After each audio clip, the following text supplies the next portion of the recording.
How are you feeling? How long have you been here? 3 months, May 17th. And what brought you? That's difficult to answer.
Eventually resulted in your being here in the hospital.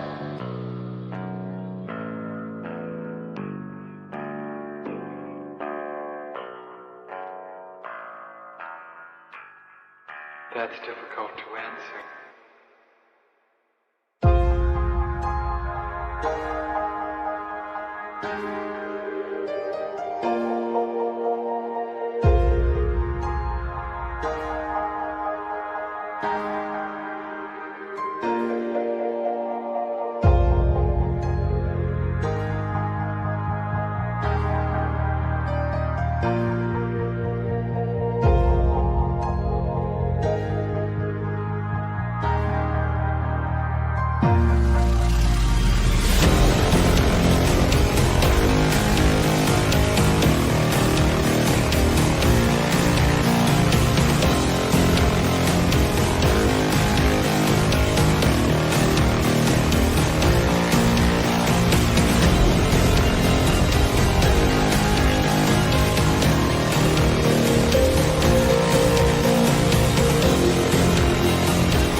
the end. There's a noise inside my head of crying people facing death. Is this the end?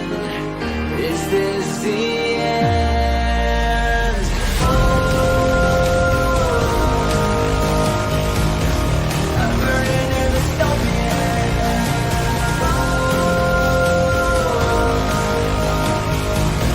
There's no place to hide.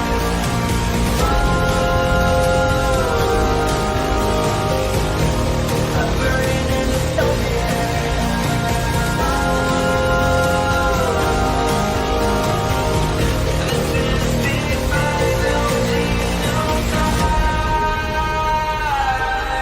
What have we done to the world?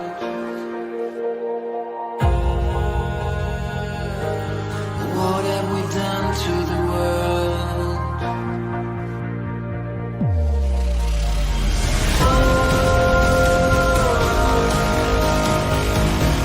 I'm burning in the dystopia.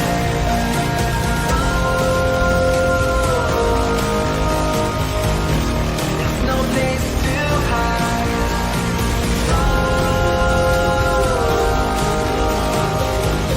I'm burning in the dystopia.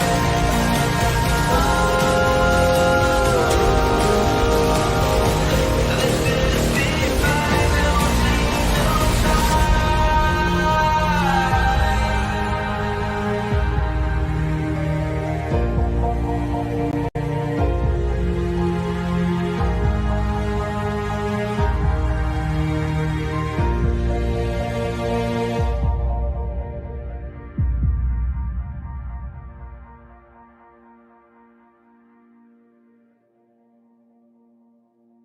And lastly, we ask that there be no recording or streaming of today's sessions from the floor. And any disruptive behavior in today's session will result in being removed from the call. We please ask that there will be no recording or streaming of today's sessions from the floor. Any disruptive behavior today could result in being removed from the call. So, just be a nice person. So with the little housekeeping things out of the way, let's jump right in.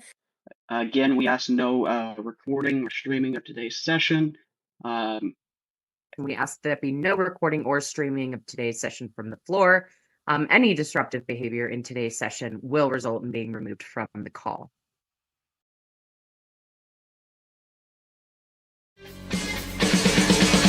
Won't anybody help us? What are we running for?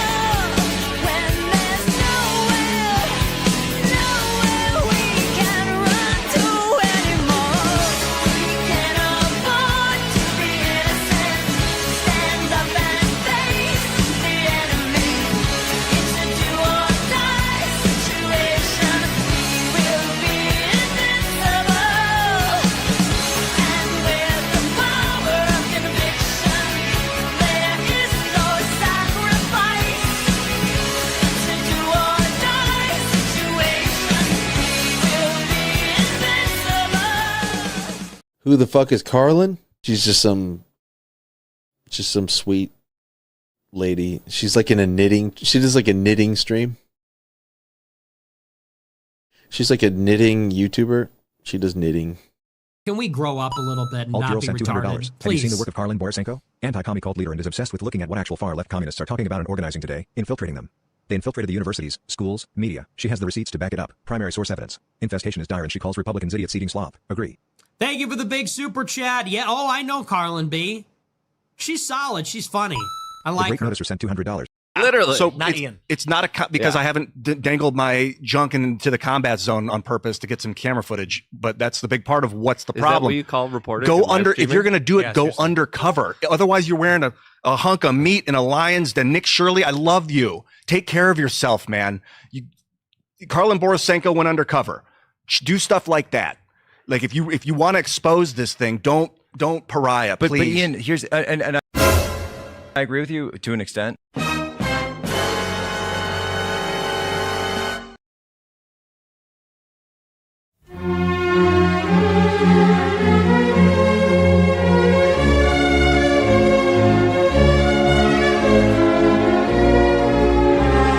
Und weil der Mensch ein Mensch ist, drum braucht er was zum Essen, bitte sehr.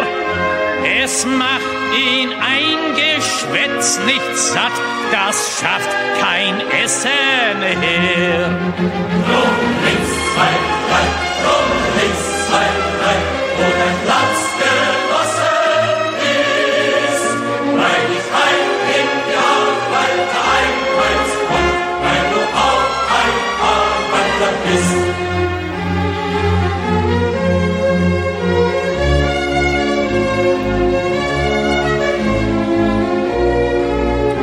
Und weil der Mensch ein Mensch ist, drum hat der Stiefel im Gesicht nicht gern. Er will unter sich keinen Sklaven sehen und über sich keinen Herrn. Drum links, zwei, drei, drum links, zwei, drei, wo dein Platz genossen ist, weil ich ein in die Arbeiter einweist und weil du auch ein Arbeiter bist.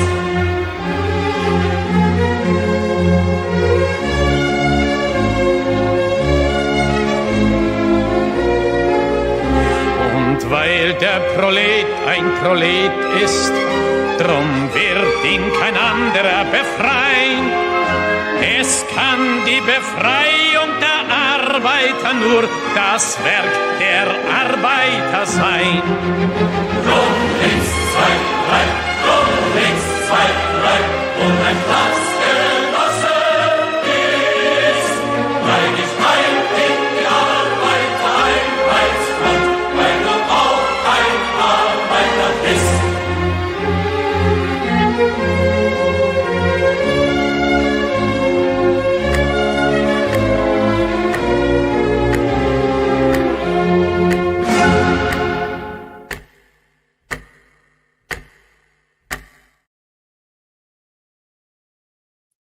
Здравствуйте, comrades. Welcome to Socialism Saturday. Socialism Saturday is when we watch the real far left, the farthest of the far left, the most dystopian of the dystopian. On Socialism Saturday, we are not watching Democrats because Democrats and socialists are not the same thing. We are not watching liberals or progressives because liberals and progressives are not the same thing as communists and socialists in America. We rarely even watch the Democratic Socialists of America, the DSA, because as much as the right wants to scream about Zoran Mandami being a far left commie, there's actually many more people in the country that are much further left than Zoran Mandami, and they consider Zoran Mandami to be a traitor to the far left revolutionary cause. So we watch the furthest of the far left to learn what they believe, what language they're using, what they're doing in the world, how are they strategizing.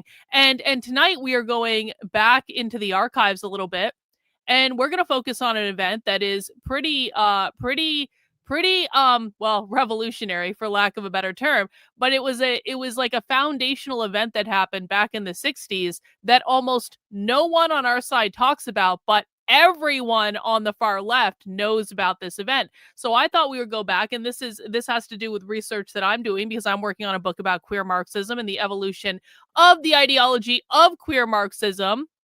And we're going to go back and learn about Compton's Cafeteria riot. And I want to thank you for the super chats that have already come in. Show idea for you, Pearl and Rachel Wilson. No. 1 BTC number Coven, cause it is the accusation against you. I don't know what that means.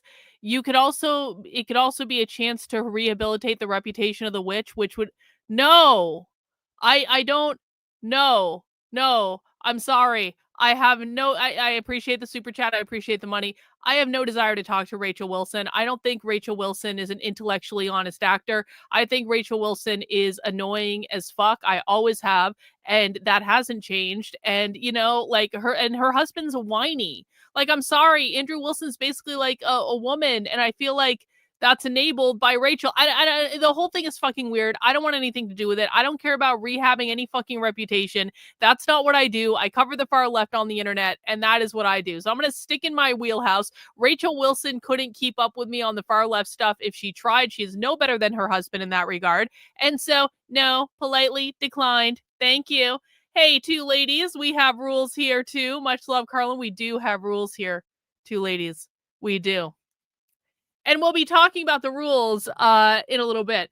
But before we do that, I want to just ask the people who are here so far, one in the chat if you have heard of Compton's Cafeteria Riot, two in the chat if you have no idea what I'm talking about. And listen, if you have no idea what I'm talking about, there's no shame in that. It's okay.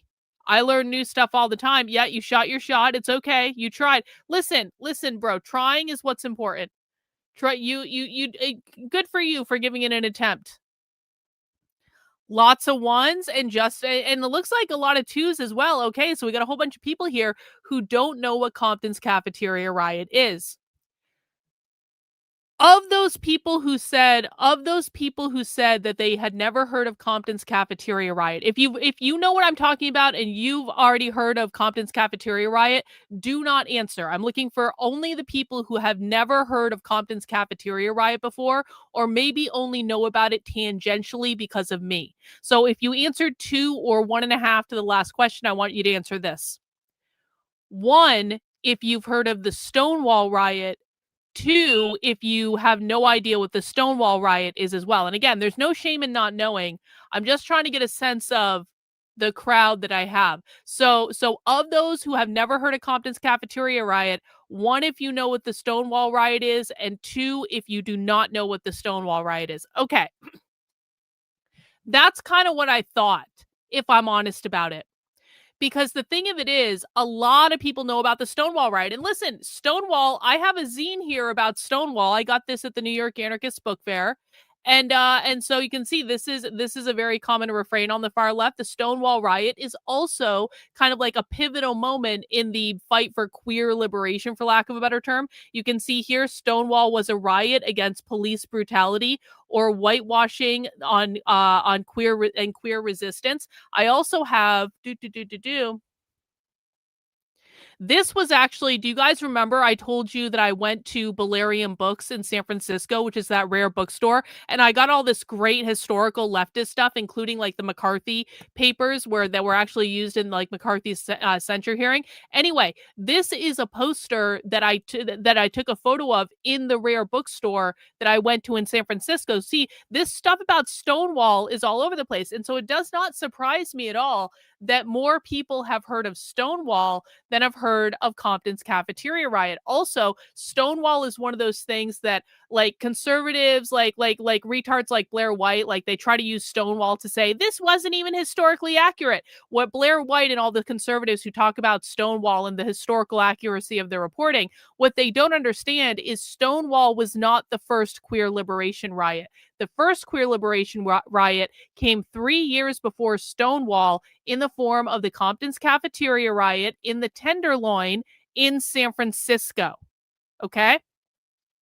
That's not to say that Stonewall is insignificant. Stonewall is a pivotal moment. Stonewall led to the creation of the Gay Liberation Front. All of this stuff built up to basically create the breeding ground for the ACT UP movement that got formed in the 80s. The ACT UP movement was the very first like broad queer militant movement that they were actually doing these mass protests, these mass demonstrations, die-ins in Catholic churches, all these stunts outside the White House. That was a queer militant movement around AIDS activism, which also correlated with universal healthcare and all that.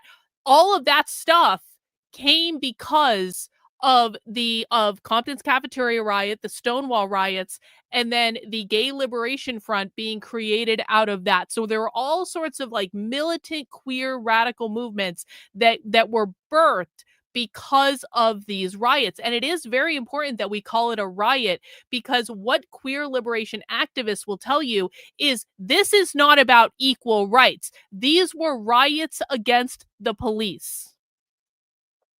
This is what people really need to understand. And listen, if you're new to my work and you've never heard me talk about queer Marxism before, I highly recommend, don't do it right now. You can hang out and chill with us if you're new. But I want, like, if you really want me to go over the intricacies of the development of queer Marxism as a political ideology, this is what has led to today like retards on the right would call Trantifa. Of course, Trantifa is not a real thing. It's a made up conservative bullshit thing. But like that whole idea of the militant, violent queer activist, it does have an origin. It has an origin decades and decades and decades ago. And queer militancy and queer Marxism has gone through a whole development and evolution ever since 1950. And again, I know all this stuff because I'm literally writing a book about it right now. So I've had my head in this for a good long time, like integrating myself with queer subcultures. And so I'm not going to go through the whole history today, but if you want to know the full history, you can, after this, go to my Substack. That is Karlyn, KARLYN.substack.com. Click on this big thing that says new to my work.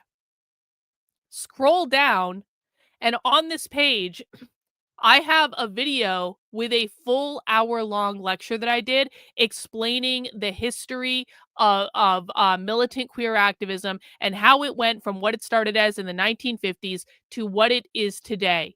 But there are a couple important things that people really need to understand. When we are talking about queer liberation, we are not talking about being gay. We are not talking about being trans. You do not need to be gay or trans to be queer. Queer is a far-left militant political ideology that seeks to annihilate capitalism. That's their words, not mine, which means overthrowing the government and replacing it with, of course, their communist utopia where they can have as many trans surgeries as they want for free, on demand, as many hormones as they want, all of these things. That is what they want. Queer is an anti-normative political ideology. No, it is not the mafia. We hinge into reality. No retardation. No retardation in the chat. This is not the mafia. We are dealing in reality. Queer is an anti-assimilationist, anti-capitalist political ideology. It is not about who you sleep with. It is not about what genitals you have between your legs. It is not about what pronouns you're using necessarily, except for the fact that one of the goals of queer Marxism is to abolish gender entirely. So abolishing the socially constructed categories of men and women, which would lead to the abolition of the nuclear family, which is their ultimate goal because they believe that the nuclear family is the means of reproduction of capitalism. If I sound like I'm speaking a foreign language to you, I need you to ask me questions in the chat, because part of the reason I'm going over this is there are people who are new to this. And so we need to make sure everyone has a foundation for what we're going to watch tonight so that you guys can understand this. It is critically important that people understand that queer is not about being gay or trans. It is a far left extremist political ideology. Okay?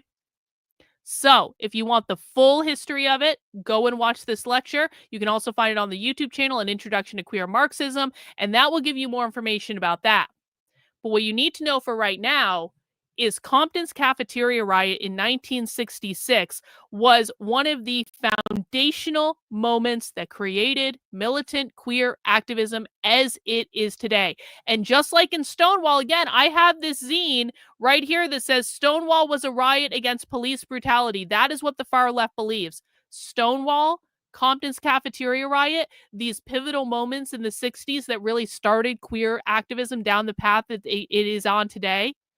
These were not about equal rights for gay people. There was a gay rights movement. It is separate, completely separate from the queer liberation movement, but they get conflated all the time. The gay rights movement was about gay people being able to get married and not getting fired from your job for being gay, and being able to visit your loved ones in the hospital, and being able to be gay in the military. That is what the gay rights movement was. That was largely dictated by the Democratic Party, liberals, progressives, organizations like the Human Rights Campaign. Those are assimilationist, pro-capitalist policies. So what you need to understand is the gay rights movement was an assimilationist ideology. And because of that, it was always and forever at odds with the queer liberation movement, which is anti-assimilationist and anti-capitalist and designed to try to overthrow the state and abolish capitalism. Queer militants never wanted to get married. They don't believe that marriage should exist. They believe it's a propertied relationship that reinforces capitalist normativity. Queer militants never wanted to serve in the military because they want to abolish the military-industrial complex. Queer militants are not trans as in transition. transition from man to woman or woman to man. That's not what queer militants are. When queer militants say the term trans, they mean transform or transcend, as in transform gender or transcend gender. This has nothing to do with transhumanism. That's a completely different thing. I understand why you might think that, but it is a completely different thing. This is not the WEF stuff. The WEF is completely different. So, the reason that it's important to understand is that the Compton's Cafeteria riot was about police brutality, Stonewall was about police brutality, is because abolish the police is one of the key kind of like pillars of far left activism. This was not about equal rights. This was not about getting married. This was about police brutality. And you're going to see that, I'm betting, in this documentary. And that's what you see in the militant queer materials. Not about equal rights, police brutality, abolishing capitalism, overthrowing the state, etc., etc., etc.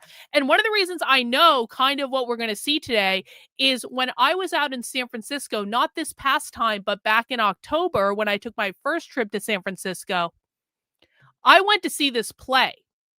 So we are watching a documentary tonight, but I want to really emphasize how well known this particular event is on the far left. There is a whole theater production reenacting this event in the Tenderloin right now that you can go to. And honestly, it was a fabulous experience. I have nothing bad to say about this. They did a really good job. It was a trip to be in this play. I talked about this maybe the other day or so, but like basically I thought that when I bought tickets to this, I thought I was walking into some sort of theater and it was going to be a play on a stage. That's not what it was at all. Let me show you some of the pictures that I have from this. So when you walk into this, I didn't take very many pictures because I didn't want to get kicked out because I actually didn't want to see it. You walk into this big space and they have transformed this entire space into a diner because Compton's Cafeteria riot took place at a diner. No, did you not listen to anything I just said to you? See, we already have conservative retardation starting today. I do a whole 20-minute soliloquy on here is what you need to know. And conservatives are like, excuse me, were those liberals? You mean liberals, right? Because we hate liberals. No, they were not liberals. Bro, militant queer activists are completely against pride festivals because they believe pride festivals are a form of rainbow capitalism that corporatizes pride and makes it a capitalist event to take advantage of gay people and take their money. So I highly recommend, Antler Fox, you go and watch the video that I referred you to earlier, because I just did a whole thing about how this is not liberals, this is not Democrats, this is not progressives, this is not about gay rights, this is not about marriage, this is not about pride, this is not about any of those things. It's about overthrowing capitalist normative society. Back to this. So when you walk into this play, you walk into an open space that they have transformed into a diner in order to reenact the events. And I was seated right at the counter at the diner, and there's the menu. And here's one half of the diner where you can see they're seating other people all around me. Here's it's a giant ass open space that they've just they've created this whole atmosphere. And then you sit down and they actually feed you. They served us breakfast. They had pancakes and sausages, and you can see that they didn't give us real coffee. They gave us decaf coffee, whatever. That kind of sucked. And then they had the all gender bathroom with what's on the all gender bathroom door at the Compton's Cafeteria riot play. Oh, is that a fucking triangle? Oh, wow, look, a triangle. Where have we seen that before? And then I got to show you the inside of the bathroom, because the inside of the bathroom, it was painted like a trans rights flag. And it said a sign here that said, I share my little stories so others who come after won't have to live them. But the trippiest part of this whole thing, so the whole idea of Compton's Cafeteria riot is Compton's Cafeteria was a place that like drag queens and early trans people. Bro, did I not tell you to shut the fuck up earlier? I am talking here. You are pontificating about God knows what. You're getting put in a timeout. No more talking from you. Excuse me, why are they engaging in capitalism if they want to overthrow capitalism? Pop quiz for the chat for people who know the answer to this question. Why is it perfectly acceptable for radical militant leftists to engage in capitalism? Why is this one of the stupidest owns that conservatives do? Why is it that I roll my eyes could not be rolling further back into my head right now with how gay and retarded this fucking conservative owning the lib question is? Excuse me, if they want to overthrow capitalism, then why are they engaging in capitalism? Have you ever read a book called The Communist Manifesto? Because the Communist Manifesto literally says that they're allowed to engage in capitalism in order to have their revolution, to overthrow the system, because they live in a capitalist society. They have to survive in a capitalist society. And so they are allowed to use capitalism. Please stop using that debunk. It's one of the dumbest fucking things conservatives say. And it shows you never read the Communist Manifesto too, by the way, which means you don't know foundational 101 about the left. So instead of trying to do your owning the libs bullshit, ask questions and learn what the actual reality is. That's a much better way to go about it. Anyway, so back to this. So Compton's Cafeteria Riot is basically, they're at this diner, and this is where all the drag queens go and all the early trans people go and all the gay people go to hang out and have coffee and food and like whatever. This is like the place that they could go in San Francisco back in the 60s. But what would happen is the police would come into the diner and like harass the patrons. This is why this is a riot against police brutality, because back in the day, police were trying to arrest people who were like dressing in clothes that were not related to their gender, or if they were like two dudes kissing in public, or a guy and a tranny kissing in public, as was the case in this play, and all this stuff. The police would come in and they would harass them and all of this stuff. Well, this really pissed off the patrons at this particular diner. But the other thing that was such a trip is that during the play, so basically what happened when I was seated in this environment, the play starts unfolding all around you. So you got drag queens, they all have their different part and they're all singing their different songs and they were all fabulous and all that. So you have all the drag queens in the diner that are talking, but then, and this happened in the play, guys, the little socialist activists come in and they start handing out flyers in the diner to the patrons to try to recruit you to the far left. And I have a picture of the flyer they handed out. This is the actual flyer that Trendlin was given in the play. I wasn't given one. I think they may have known who I was. And they were like, what? They put me in a seat where I couldn't really get away with anything. And I felt like they were watching me like a hawk. So I feel like they knew who I was when I signed up for this. But whatever, it didn't matter. Trendlin was there and she got one of those flyers. And so this was a flyer for a group called the Vanguard.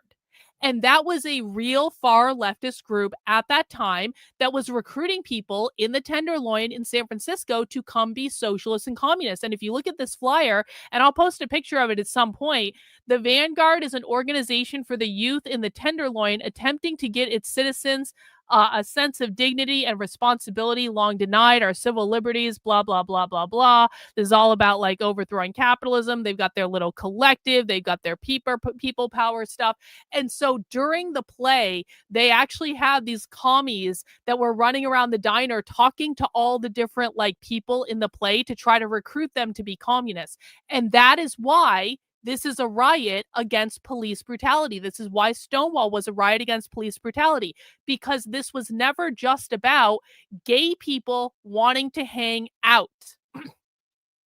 The people who made it the riot, the people who planted the idea of militant direct action in the first place, was the far left. Back to the very beginning. This was riots about police brutality. Okay, those ideas come from somewhere. They come to the far left or from the far left. And I actually literally saw this reenacted when I went to this event over the summer or whatever. There it is. So tonight we're going to be watching a documentary about this event. And then if we feel like it, this is about 2 hours long, but I think it might be really good. There's actually a retrospective about Compton's Cafeteria riot and the legacy of police violence. And this is by the Gay, Lesbian, Bisexual, and Transgender Historical Society. That is in the Castro in San Francisco. I actually went there too. I did a little tour around. They actually have a really kind of like interesting museum. They've got a whole ACT UP collection. They've got a whole Daughters Abilitas collection, which is one of the original like lesbian right groups and all that stuff. It was actually a really kind of like interesting museum experience, and it reinforced a lot of the research I've been doing about this queer Marxism stuff anyway.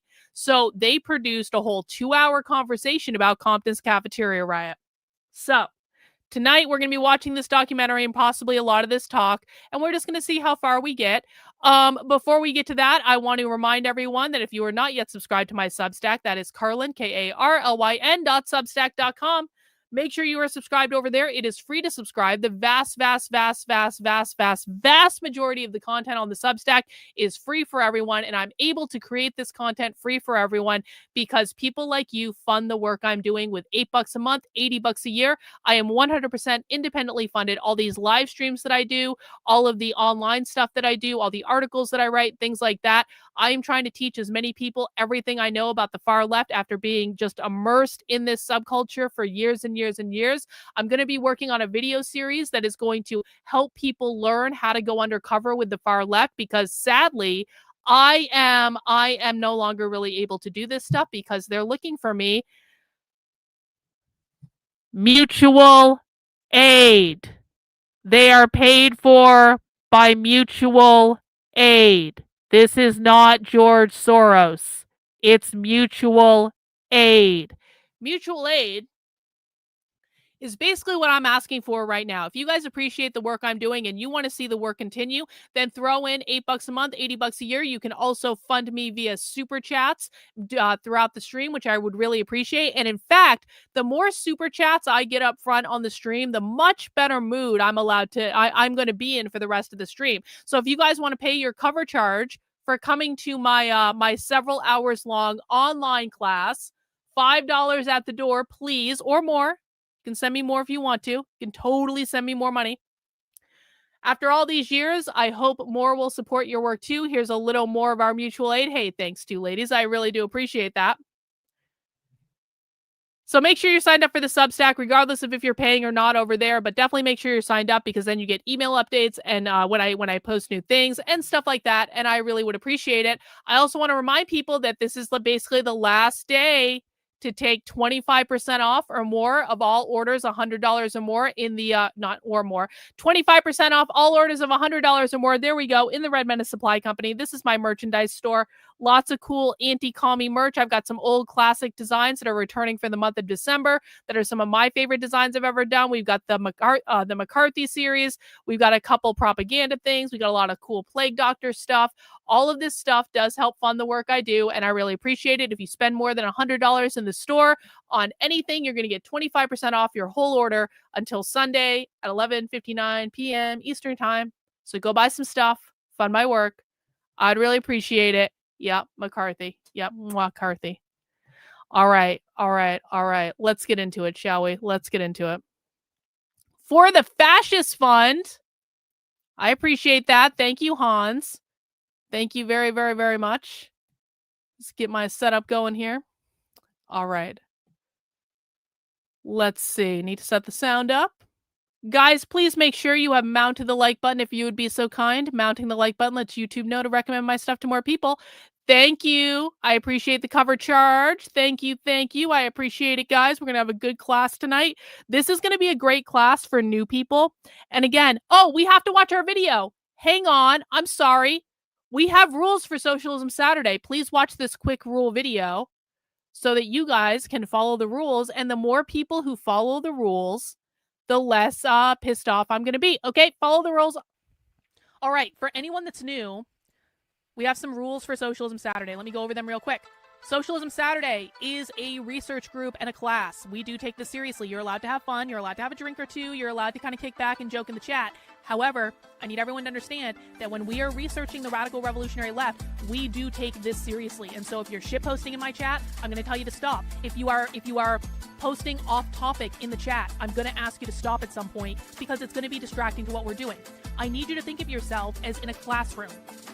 And I'm not talking about an online classroom. I'm talking about a real life classroom, okay? When you walk into a real life classroom, I am the teacher, you are the students. You are sitting in the desk, I am sitting in the front of the classroom. I'm standing there teaching you what is going on. If you were in a real life classroom, you wouldn't walk in, start throwing shit at the wall, yelling, saying, I disagree with you because my best friend said something different. That's not allowed. I don't care about your feelings. I'm not going to coddle your opinion. And that's going to be the way it is. And if you don't like it, you don't have to be here. But if you are in my classroom, you will respect my rules and you will listen to me. And if you do not do that, then you will be removed. And how you feel about being removed makes no difference to me at all. The expectation is if you're going to be here and you're going to be watching socialism with us and you're going to be participating in the chat, you are doing it because you are serious about learning this topic and understanding this topic. The minute that I think that you're just fucking around or you're trolling or something like that, you're going to get put in a timeout or permanently banned, and that's just going to be the way it is. Rule number 2, don't be a dick. Do not insult me. Do not insult other people in the chat. I can do whatever I want because I am the queen fascist bitch of my YouTube channel. So I can say and do whatever I want. But if you don't insult me and you don't insult other people in the chat, we're not going to have a problem. So be an adult, rein that shit in. Number 3, no whining. I don't care about your feelings. I don't care if you feel personally attacked. It makes no difference to me at all. And I promise you, I care about your feelings a little bit more than the left does. So if you can't handle me, you can't handle the left. If you start whining and complaining because you don't like the rules or you think you're being treated unfairly, you can just leave, bro. There's the door. You don't have to be here. Number 4, listen.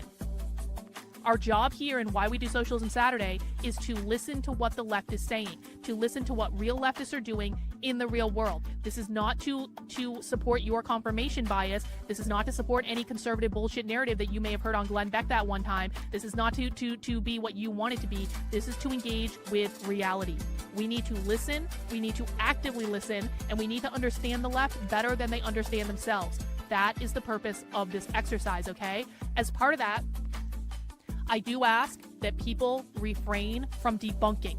You do not have a single debunk in your arsenal about the left is stupid because of reasons X, Y, B, and Z, or the left is her hypocrites for reasons X, Y, B, and Z. You don't have a single debunk that we haven't heard before, okay? And every time you put energy into debunking, that is energy that you're not putting into listening. So if I see you debunking, I'm going to tell you to stop because you need to put that energy into listening instead. Lastly, break the rules of my chat or disrespect me in any way, and I'll just kick you out, and that's the way it is.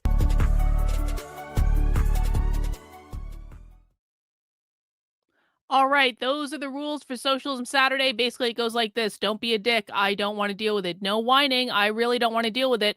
No debunking unless you really can't help it. And then I need you to have some self-reflection to realize that you haven't changed anything by debunking anything. Because honestly, every ounce of energy you're putting into debunking is just an ounce of energy that you're not putting into listening. And that doesn't work for me. That doesn't work. Thank you for the super chat, Casmar, the cover charge. Thank you. I appreciate it. Of course I'm coughing. As soon as I have to start talking again, of course I'm coughing.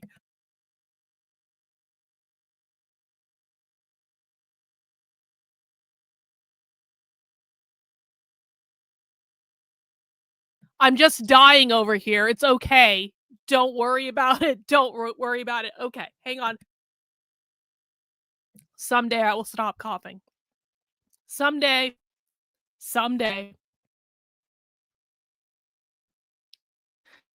Yup, they can't read your messages in the chat. So true. Damn it. Okay, I think I'm good.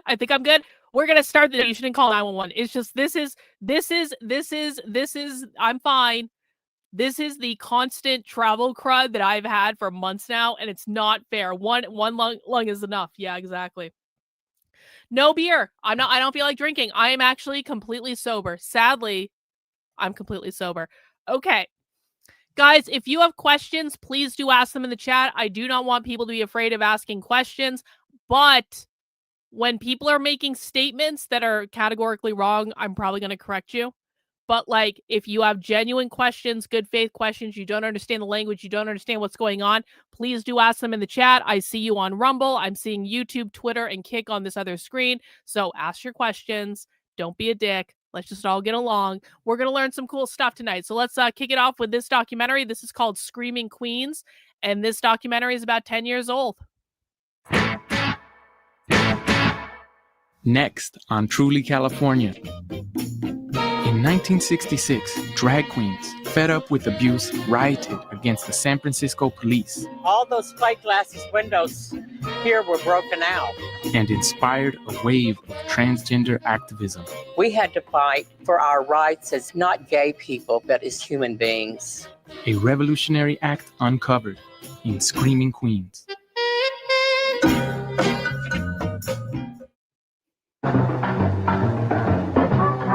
This is Gay San Francisco, an inside look at the life of San Francisco's homosexuals.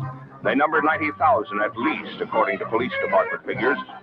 They work to conceal their sexual orientation by day, and only at night do they show their true colors.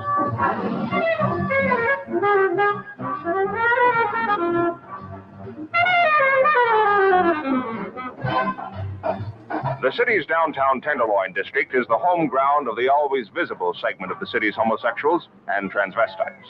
By the way, just so we're clear, the Tenderloin is basically like the worst part of San Francisco. If you've never been there, it is like a sewer. It's awful. It's like it's a drug den and homelessness and all that stuff.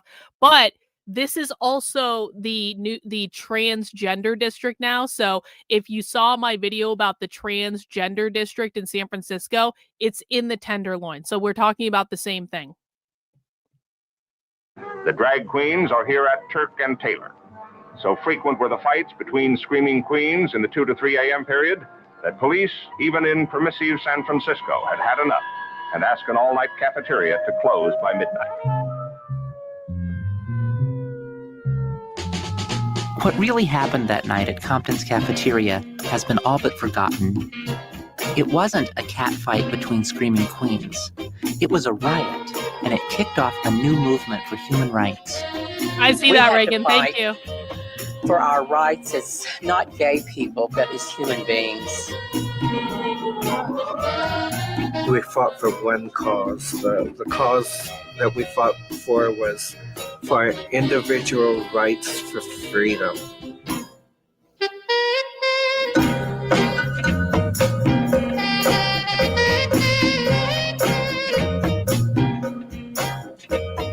Funding for this program was provided by the Corporation for Public Broadcasting, the Sexuality Research Fellowship Program of the So the documentary that we're watching tonight is a taxpayer-funded documentary about the pivotal moment of queer liberation. Social Science Research Council, Pomona College, California Council for the Humanities, the LGBT Film Donor Circle of Horizons Foundation, the Horizons Frameline Film and Video Completion Fund, and the Bridges Larson Foundation. Additional funding was provided by these generous contributors.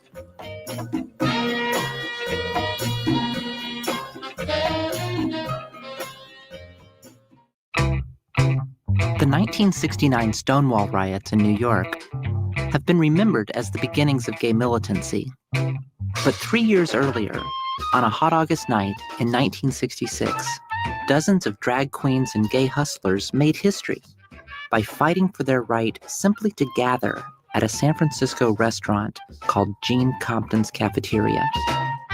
That story has never been told, until now.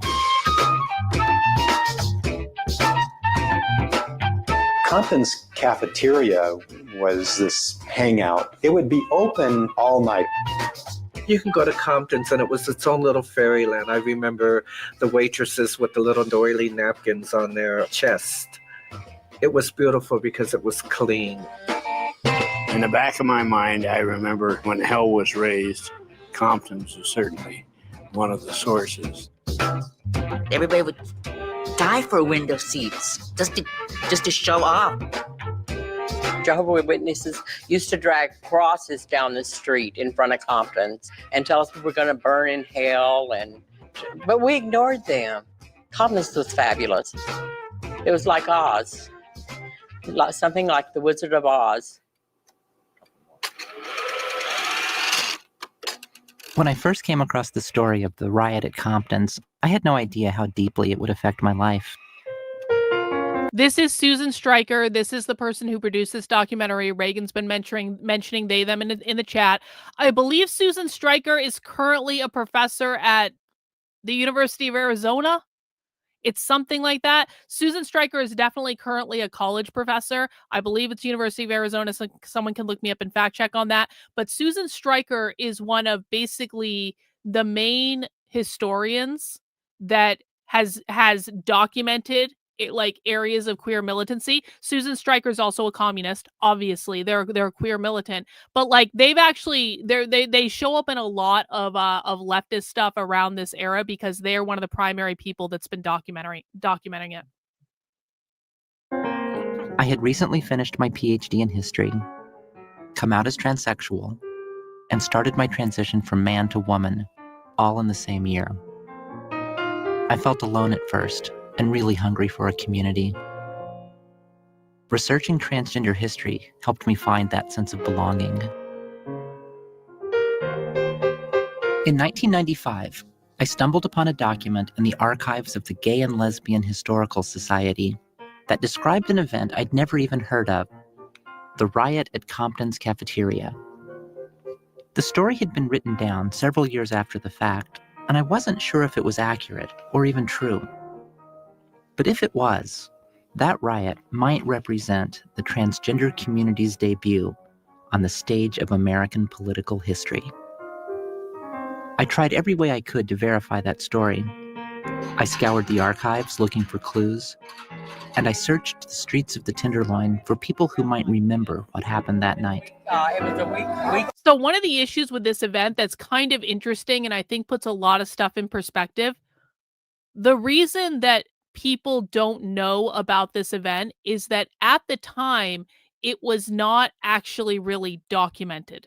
So basically, the only reason that this event is really known about today is because of an article that appeared in some sort of like gay newspaper in San Francisco that Susan Stryker found. But really, this was an event that was not widely reported on back in the day at all. So it was more like a subculture thing.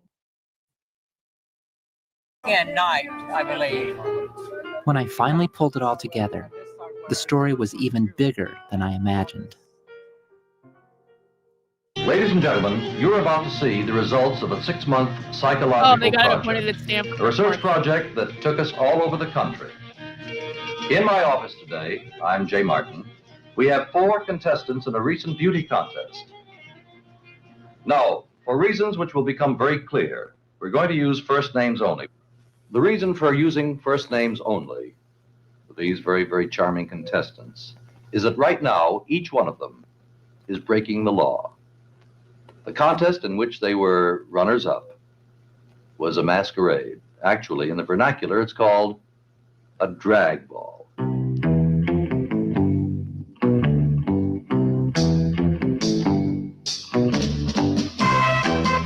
It was a party time. It was before the war really got started. There was so many nightclubs and bars and everything. It was quite festive. It was like Camelot back then. It was still wonderful. There were so many beautiful people that came through there that, you know, you just met people from all over the world. We had Hell's Angels that came in and they would line their bikes up and down the street and party with the girls. And we used to have the most beautiful boys come to see us, just to party with us. And there was really no sex involved. We just partied, you know. And then, of course, there was sex involved sometimes. Then a lot of people were out walking around in the Tenderloin, just walking, looking around. And Compton was one of the places to be. And we had quite a time in Compton's. It was a meeting place, like I said, a watering hole for people. It was open all night. Compton's was a well-established local restaurant chain with several San Francisco locations. Compton's Cafeteria was this place that had been around for years, I don't know how long, but was fairly reasonably priced food and a variety of food. I would get like a poached egg on toast and juice and bacon strips for $1.99. It wasn't a big place. I don't know how many people it seated, but 50 or 60, something like that. This was the front here. These stores were set back in here, so you had to go through in here to get into Compton's. Everybody that lived in the Timberline ate at Compton's, you know, and it was just packed. I would not have gone to Compton's. The lights were very bright. I think that they were those neon things, you know, those fluorescent lights. Very bad on makeup. Boy, I wouldn't have wanted to run that coffee shop, I'll tell you. Somebody'd come in and they'd buy a cup of coffee. They'd spend hours sitting in this coffee shop waiting for the friends to come in and talk with them. Every time the door opened, everybody looked to see who was coming. Because you know, as soon as that door opened, everybody wanted to parade their fashion. It was a delightful time. It's like a fairy tale that you wouldn't believe, but there's the nightmare of the truth of it all. Now, Simone, you openly admit that you're a homosexual. What do your parents think about this? Well, I think my parents really don't know. You could say I live a double life. That on weekends I dress up like a girl, and then when I come home on Sunday afternoons or so, I look like a normal boy in the neighborhood. Do you have any brothers or sisters? I have an older brother. Does he know that you're homosexual? No. What do you think he'd do if he found out? Probably kill me. Back in 1965 and 66, that year that I was in San Francisco, I didn't know the word transgender at that time.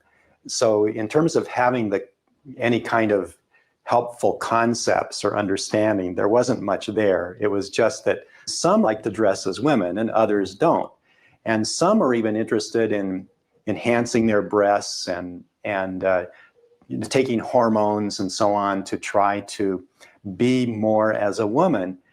And my encounters with them were just as I would with anybody. You know, here's another child of God, someone to listen to, talk to, and without any judgment, just listen to their stories and let them tell me what they were experiencing.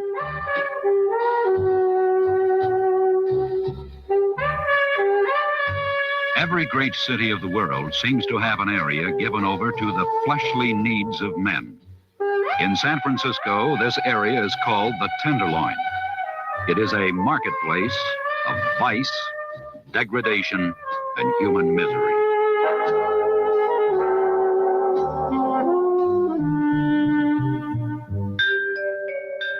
I looked up the word tenderloin in the dictionary, and the first definition was familiar: a prime cut of meat. But the second definition surprised me: a vice-ridden district controlled by corrupt policemen. Yeah. That's exactly how it was in San Francisco. The Tenderloin looked lawless and out of control. But the police actually... See, Susan Stryker, and again, Susan Stryker is a queer militant. Keep that in mind. Susan Stryker is already trying to say this was about corrupt police that were controlling this queer area in San Francisco. What did Mizakan say? Oh, of course. The priest is communist. I know we're all shocked by that revelation. Thanks, Mizakan. Well, yes, they believe that capitalism created this problem. Capitalism is managed by the police. The police are reinforcing the poverty in this district and the oppression in this district to keep them out of it. Like, they believe capitalism caused all of this. They ran the place. They allowed the prostitution, drug dealing, and gambling, and then demanded payoffs from people involved in those activities. Well, the police came to Finocchio's nightly. I don't know for sure that there was like payola whatever that was, but they were certainly well welcomed and well taken care of. Finocchio's began in the 1920s as an illegal Tenderloin speakeasy. The club moved up to North Beach when Prohibition ended, but its backstage connections with the old Tenderloin vice racket were kept very much intact. We were allowed to work Payola means paid off, yeah. because of Mr. Finocchio's association with the police.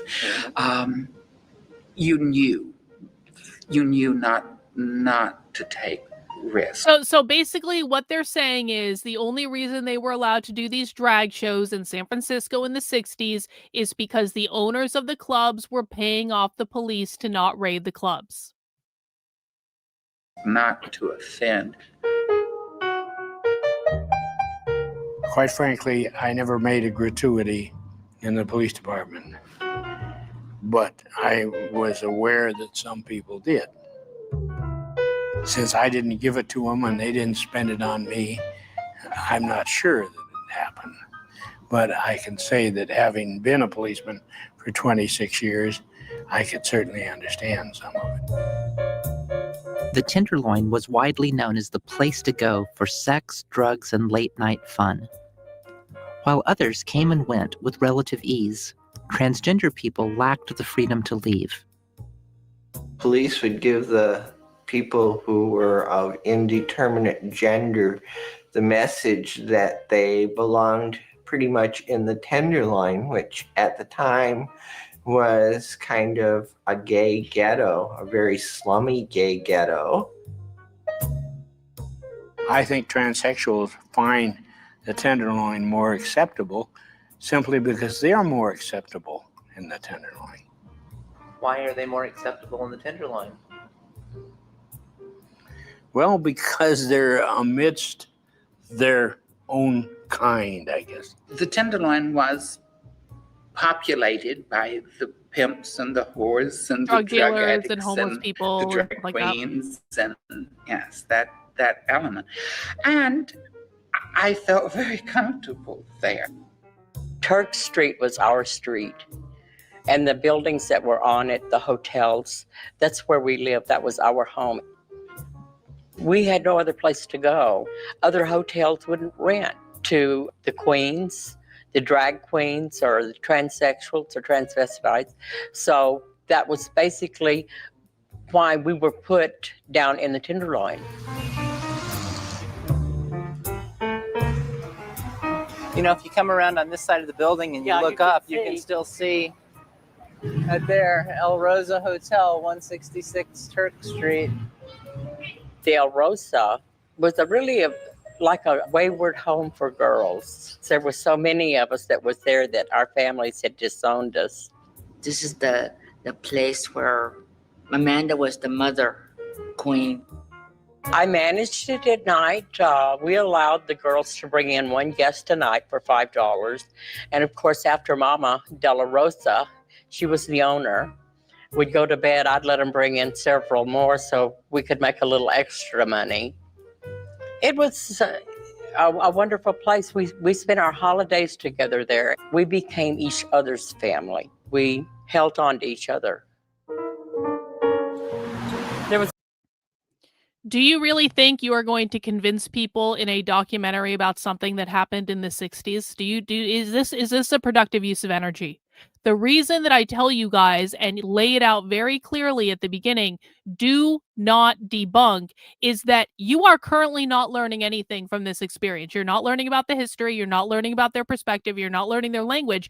All you're doing is coming up with things in your head to say to debunk them, which is sucking your energy out from something that's far more productive. Because I promise you, no amount of fucking debunking is going to change what happened in the 60s. No debunking. The rule is there for a reason. There's a beauty shop that was over there where all the girls got their hair done, where that Club 65 is next to it. The place that's the novelties and gift store? Right. Yeah, that was the Chuckers.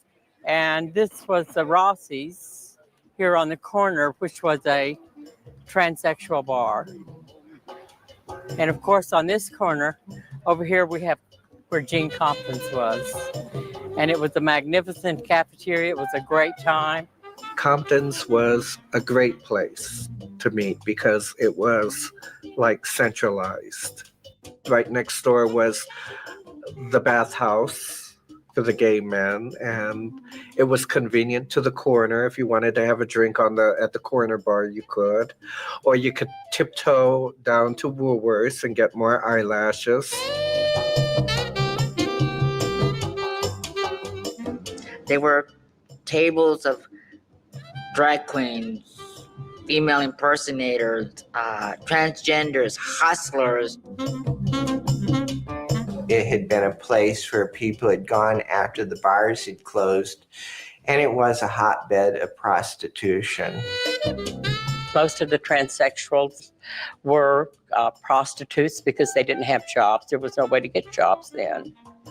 See, it was very popular because we worked all the streets from here all the way down, down to Thanks for the super chat. I appreciate it. Thank you, Karlyn. I love constructing arguments against socialist economics and must say you are hitting it out of the park. Bravo. Hey, thanks so much, Grace. I really do appreciate that. 11 worked. Yeah. We never did work. None of the girls worked past Leavenworth. Yeah. But then worked Turk, Eddie, Ellis, O'Farrell. And Mason, back this way. And Mason, up to Mason. Any Never past Powell Street. Any on Market? Or was that more like gay male hustling? Never, no TGs hustled on Market Street. That was off limits. As for me and other girls, we never thought of looking for a You know job what's because crazy? I'm pretty sure that play I went to in San Francisco is based off of this content, like, directly. And the reason I say that is that there were characters in the play I went to that look exactly like the people in this documentary. So I'm sure it was like, this is the direct influence for that play. Which, again, I highly encourage people, if you're in the Bay Area and you want to actually experience what this is like in a very safe environment, because you're not going to get hurt at something like this. Like, they're not going to be upset at you or anything as long as you're not disruptive and, like, annoying. Like it was actually a really cool experience, honestly, to be, like, immersed in, like, what their perspective is happening all around you. It was kind of cool. Thank you. I appreciate that. See, this is all I'm asking for. If I have to reprimand you for debunking, just pay me money. Hey, I really do appreciate that, though. maybe in back of our heads we knew that they wouldn't hire us anywhere. Only the pretty girls that were entertainers or something like that. Most of the girls that were female impersonators were like in another level from the gutter girls that we were. They were earning a living and they were snobs. I had the freedom to be a big sissy on stage, yes. But I did not have the freedom to live my life outside or off of stage.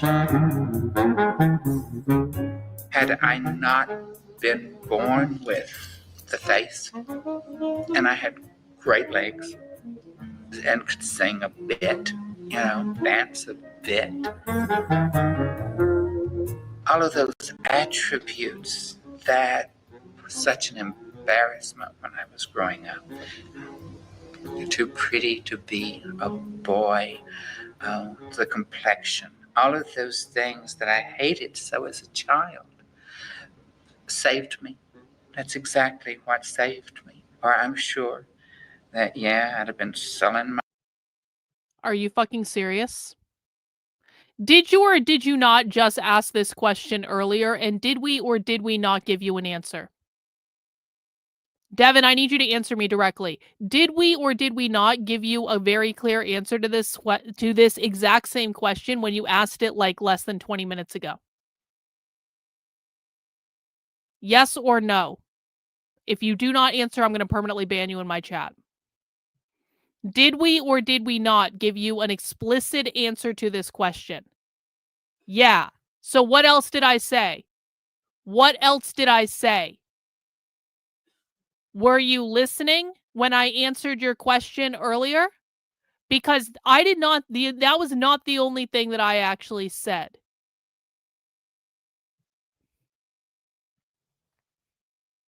What else did I say, Devin? Mutual aid.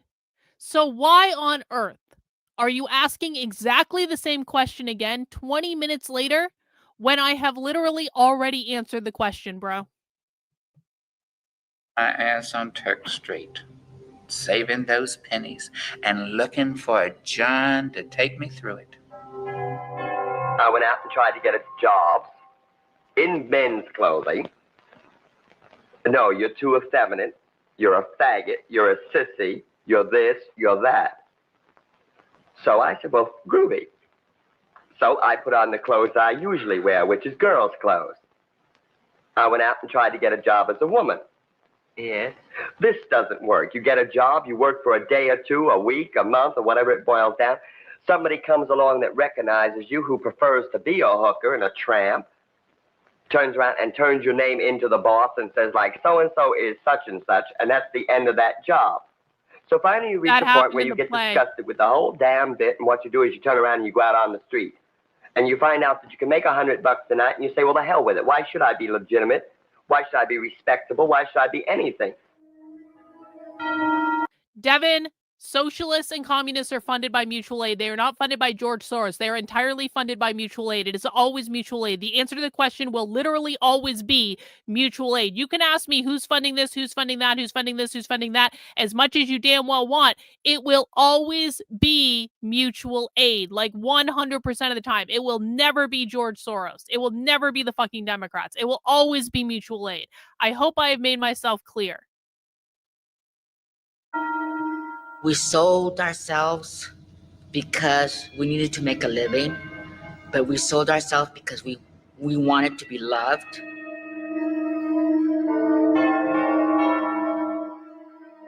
I remember having a conversation with a hustler, a queen hustler dressed in drag, saying that some of their customers assume they're a female instead of a male. They would risk violence. I mean, somebody, in fact, would become violent with them. And there was this fear that would be the reaction of somebody. It was dangerous, dressing up like a girl and still having men's parts there. It was dangerous for all of us. Some girls were getting beaten up for being men. Some girls have been killed for being men. The threat of violent death was very real.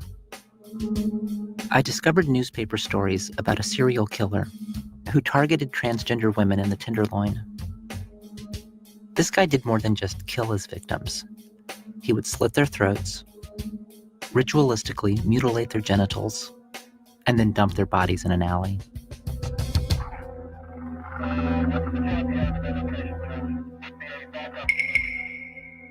You'd hear about murders, or you know somebody, but still, the next night, you didn't care. You had to make your money. I think going with a trick, the first 5 minutes with them is the scariest. Because you don't know if you're going to go to jail or if someone's going to pull a knife or a gun on you. That's why a lot of the girls were taking drugs, so they can work the streets. We just lived from day to day and met our needs from day to day. You did what you did to survive. We always had to load our handbags up. I'd drink a pint or a half pint of Southern Comfort and put the empty bottle in my bag. When people got out of line, we'd crack it over their head. And if that didn't put them down, then we took off our high heels. Because if they were gonna mess with us, we weren't gonna let people hurt us. And especially these girls that had their faces pumped up with silicone, if you touch their face and try to hurt their face, they'll kill you. You had to be either able to kick ass or get your ass kicked. If somebody was on your turf, you just lay them out and keep walking and keep your eye on your back. That's how it was in the Tenderloin. You had to be that way. Compton's was one of the few places in the neighborhood to get away from the constant violence. Basically, we went there to gossip about what we did and to let people know that we were alive. We survived the night. Sadly, even there, the queens were not completely safe. We got harassed. So I want people to think about, as we're watching this, I want people to think about the mentality and the situation that pushes people to the far left, okay? Because this is important for people to understand. And it was true back then, and they recreate this all the time now, but I want people to understand the mentality of this. Nick, thanks for the super chat. AI searched that the playwriters for Compton's Cafeteria collaborated with Susan Stryker. Of course they did, in writing the narrative, used firsthand accounts in her research. That makes total sense. So that play I went to was directly influenced by the same queer professor that did this documentary, which makes a ton of sense. But I want people to think about this. Drag queens back in the 60s weren't necessarily the most political of people. These were not these drag queens that were hanging out in this diner late at night in a really seedy neighborhood in San Francisco. They were living in the places that were available to them, which were seedy motels.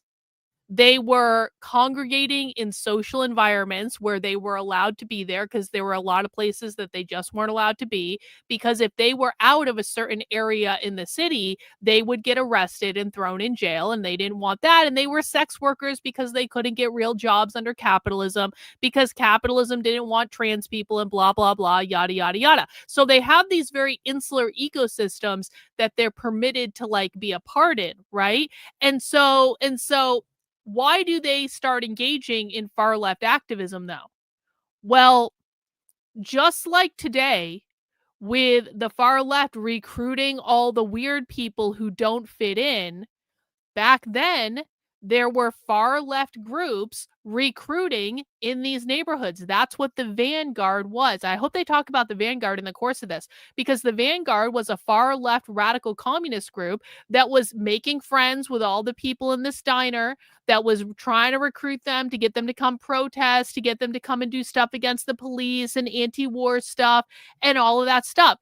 The far left was in the environment. It wasn't necessarily that the drag queens and the sex workers in the Tenderloin in the 60s were the most political of people, but the only people who they were talking to were far leftists. And the far leftists are like, we've got to do something about you. Are oppressed. You are oppressed by the system. You're oppressed by the police. They're oppressed by capitalism. That's why you can't get a job. That's why you can't make money. That's why you're stuck in this really seedy neighborhood. That's why all these things are happening. Capitalism is to blame for all your problems. The cops are the manifestation of capitalism. The far left was there instilling these ideas where that was the perspective that existed. If you don't have access to another perspective, what are you going to do? You've got these recruiters running around saying, we are the ones that are going to help you. We're the ones that are going to take care of you. Through mutual aid, they buy food for each other. They give each other a place to stay. The same thing was true with the Stonewall riot. In the Stonewall riot, you had these queer activists that maybe weren't necessarily the most political of people, but they were helping each other out, and they were talking with far left activists back in the day, and they were the ones that, framed it as a whole riot against the police and all that stuff. I'm not trying to justify any of it, but I'm trying to explain to people why people get recruited to the far left, because it's not so different today.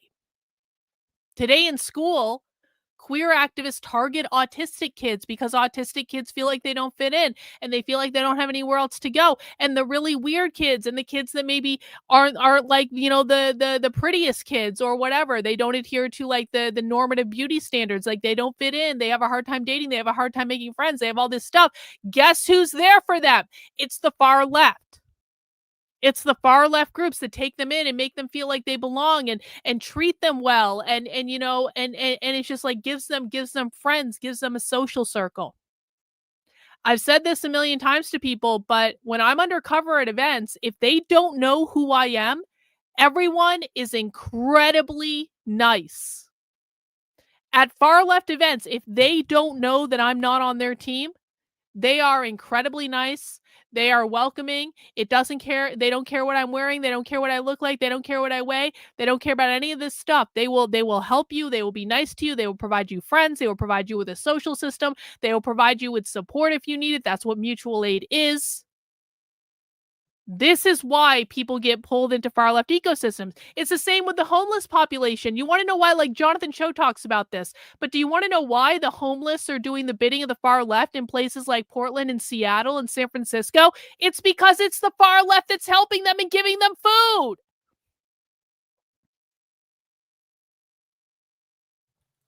Does everyone understand this? You might not like these people. You might not agree with them, but they're people just like you are. And when it comes to like elections and voting for shit, their vote matters. And when it comes to doing political activism or direct action, they can still throw a rock just like you can. They can show up and cause chaos just like you can. You don't have to agree with them, but like these people are now disrupting our entire fucking society because of the groundwork that was laid during this time period.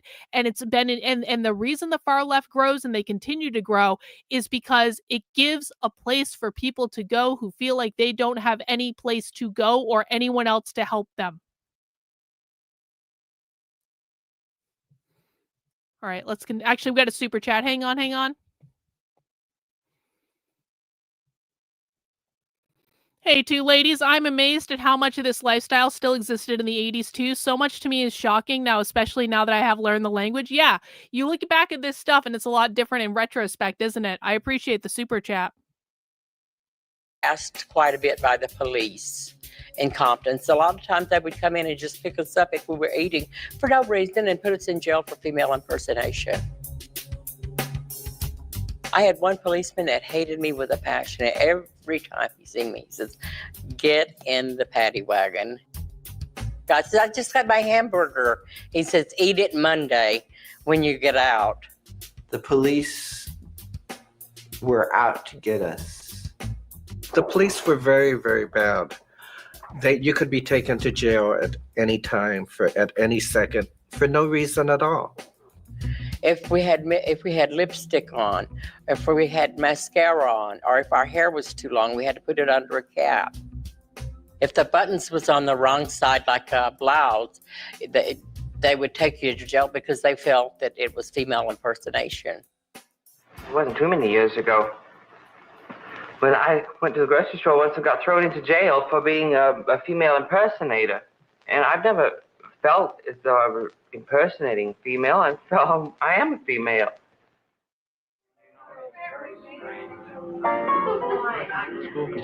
As is typical for most of us that are middle class, white men or women in our culture today that look fairly usual, we don't get treated by the police this way. So it's sort of like it goes, right past us and we don't see it. But those who are on the streets, who dress different, act different, in this case, it was the drag queen kind of crowd, they were very aware that they seemed to be targeted.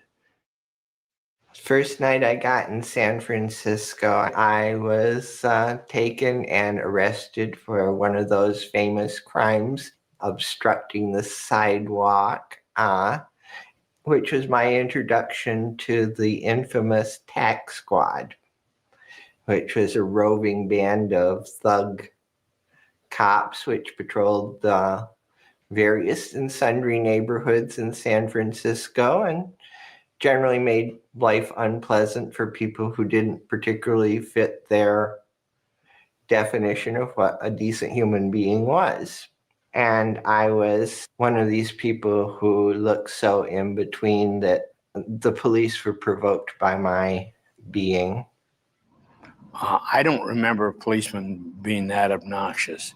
That doesn't mean they weren't. It means I don't remember them being that obnoxious. They would drive us all around North Beach, all around the Tenderloin before they'd even take us to jail. Then they'd strip us when they got us in the drunk tank for they'd search for drugs. And it was a little embarrassing being in full drag. You were isolated on a tier with other transsexuals. You had no contact with any of the other prisoners on the outside. We were in lockdown most of the time.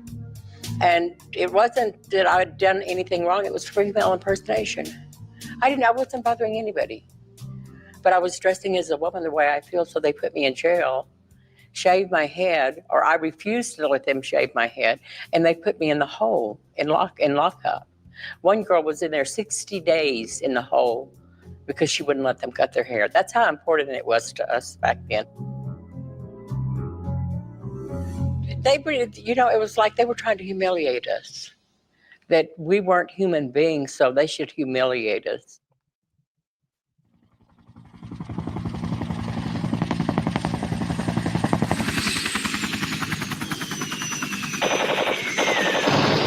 The war in Vietnam shaped everything that happened in the 1960s, and it changed American culture in some unexpected ways. Gender itself became a form of politics. Oh, gender became a form of politics. Long hair and love beads were signs that said a man opposed the war, while a woman wearing blue jeans was making a feminist manifesto. Challenging traditional gender launched a social revolution that would give Tenderloin queens new ammunition to fight the discrimination they faced. Discrimination that deepened as the war in Vietnam progressed. It changed quite a bit once the war started, and they started shipping a lot of young men through here. And we partied with those boys that went off to Vietnam. Met a lot of soldiers that came through here, and they left San Francisco with a smile on their face, believe me. They had a good time, and we showed it to them. I decided to do my country by being a hoe and giving it away to our servicemen, robbing from the rich and giving to the poor. There's absolutely a person in that play I saw based on this person, because one of the central storylines in the play I went to was basically a trans hooker that looks exactly like this person except younger, was like running around with this black gay sailor. And he was in like a full-on naval uniform, and they were like dancing and making out and like all this stuff, and they were the ones that ended up getting arrested by the police when they came into the diner.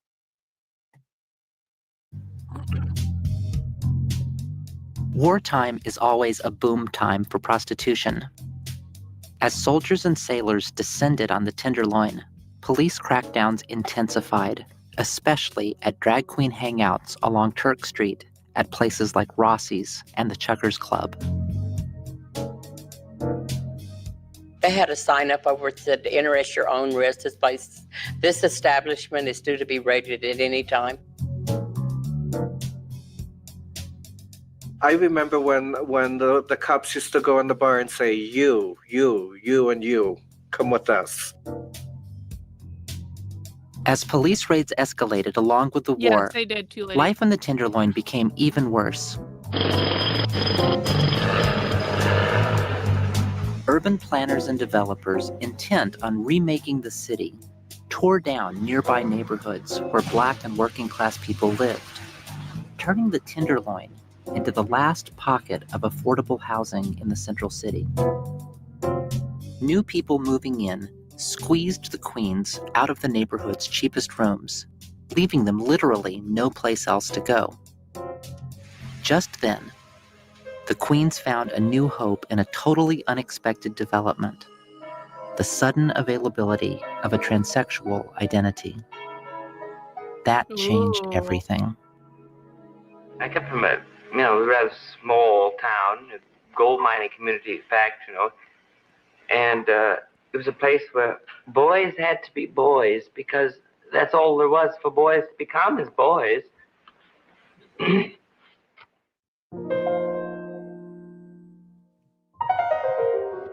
All this agony and all this pain, all that I have been going through, I finally put a name to it, where I knew where I was going. I didn't know how I was going to get there, but I knew that this is what I wanted to be. I found out about the word transsexual by reading things about Christine Jorgensen. She was a high celebrity, so everyone could relate to her. Christine Jorgensen was the first famous American transsexual. She made headlines in 1952 when she had genital conversion surgery in Denmark. Whoa! Transsexual operations had been carried out in Europe since the 1930s, but most American doctors considered the procedures unethical and refused to perform them. That began to change a month before the Compton's riot, when a San Francisco medical reformer published a path-breaking book. Wow, I Dr. didn't know Harry that. Benjamin wrote a book called The Transsexual Phenomenon, which was published in 1966, I believe. I didn't know it was so close to this. That's crazy. Harry Benjamin, doctor. He gave hormones to everybody. Oh, yeah? Jewish. Oh, Harry Benjamin was a delightful little gentleman. And his Can someone please look up if Harry Benjamin was Jewish? I'm sure he wasn't. I'm sure I'm just making things up. I'm sure I'm just paranoid. I'm positive I'm just paranoid. Can someone please look up and see if he was Jewish, please? I know someone will do it if I just wait long enough. I believe in you. Harry Benjamin. Harry, not Barry. Harry. It's important to listen.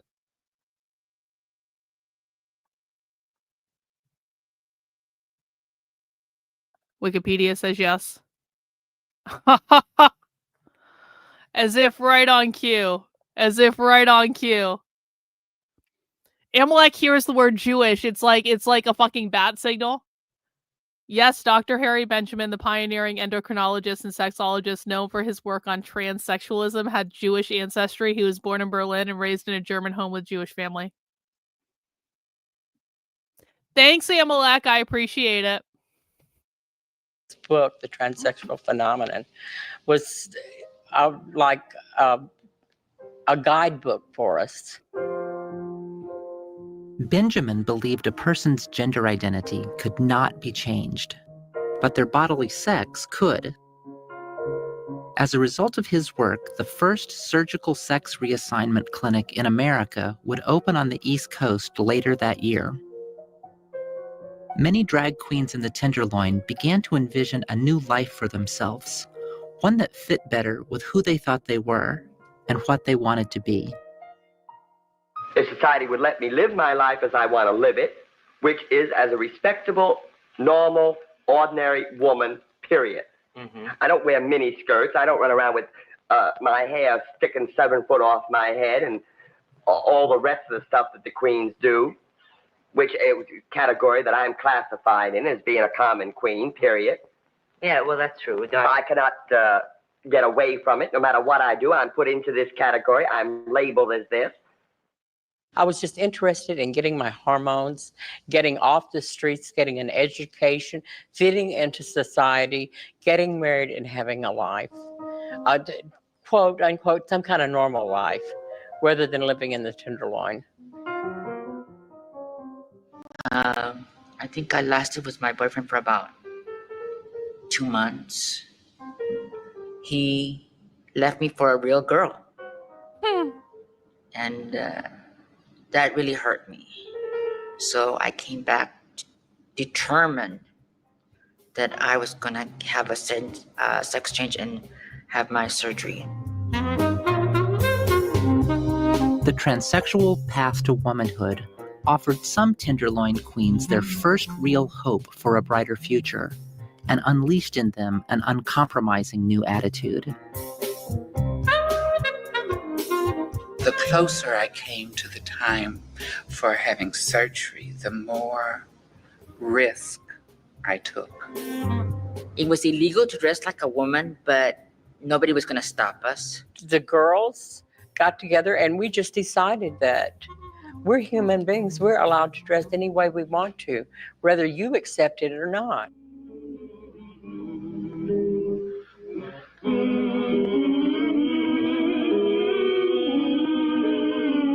The civil rights movement fueled the Queen's newfound militancy.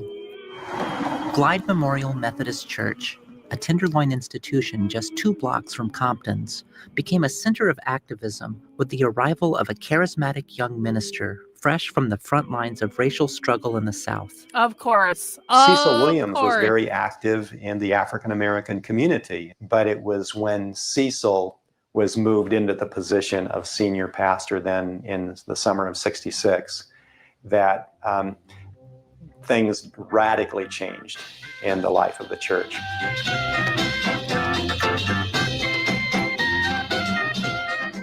Because they had this money that was from an estate, the Glide family, it gave them a certain freedom to do some experimental ministry projects. And the civil rights movement and all that was a part of that, and seeking justice for people, was part of the inspiration. You may be those who've been called to take America to a new task. At that time, there was a concern about trying to reach out to what was then sometimes referred to as the homophile Mattachine Society. community. Do you see that sign? To what was then sometimes referred to. Mattachine Society. The Mattachine Society was like the society of gay communists that started in the 50s. The Mattachine Society is like the original queer Marxist organization, which basically, for people who haven't heard me talk about this before, the Too Long Didn't Read, is in the 50s during McCarthyism, when the world had common fucking sense. Basically, the Communist Party in the United States banned being gay. You cannot be gay and be a member of the Communist Party because they thought if you were gay, you were too easy to blackmail, and therefore they did not allow you to be like an out gay person if you were in the Communist Party, so they would kick you out. The Mattachine Society was started by 5 gay men, including Harry Hay, correct, that were basically, they were gay and they were communists, and they were like, they basically came up with the idea that being gay is part of being an oppressed class, the same as like being a worker is part of an oppressed class, and that became the Mattachine Society. Now, a lot of gay men started joining the Mattachine Society, not necessarily because they were communists, but because they were sick of being arrested by the police for stupid stuff and stuff like that. And so the Mattachine Society ended up growing pretty quickly, but the thing of it is all the people who were joining it didn't understand that it was run by communists. And when they kind of discovered that the leaders of the Mattachine Society, the people who had founded it, were communists, they basically kicked them out. And then they became more of like a more like Democrat, normie, assimilationist gay rights organization. But it's just funny to see the sign because that's where that comes from.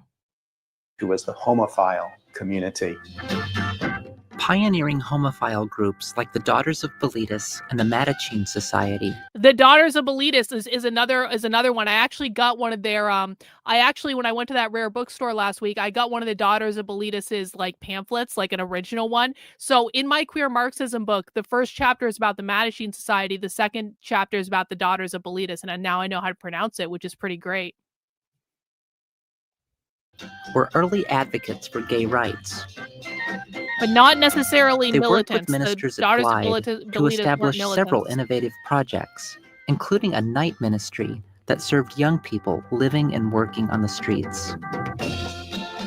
As I began working late at night, a couple of nights a week, walking in the Tenderloin, sometimes when I would walk on Market Street, wearing my clerical collar and visiting with some of the hustlers or one of the drag queens that, where we would want to have a conversation, I would suggest we would go to Compton's.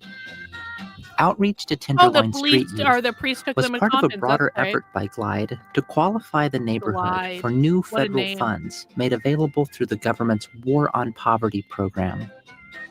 The so-called War on Poverty was created to prevent war in the streets. The question logically follows, what? You're not gay? I thought you were a gay Jew.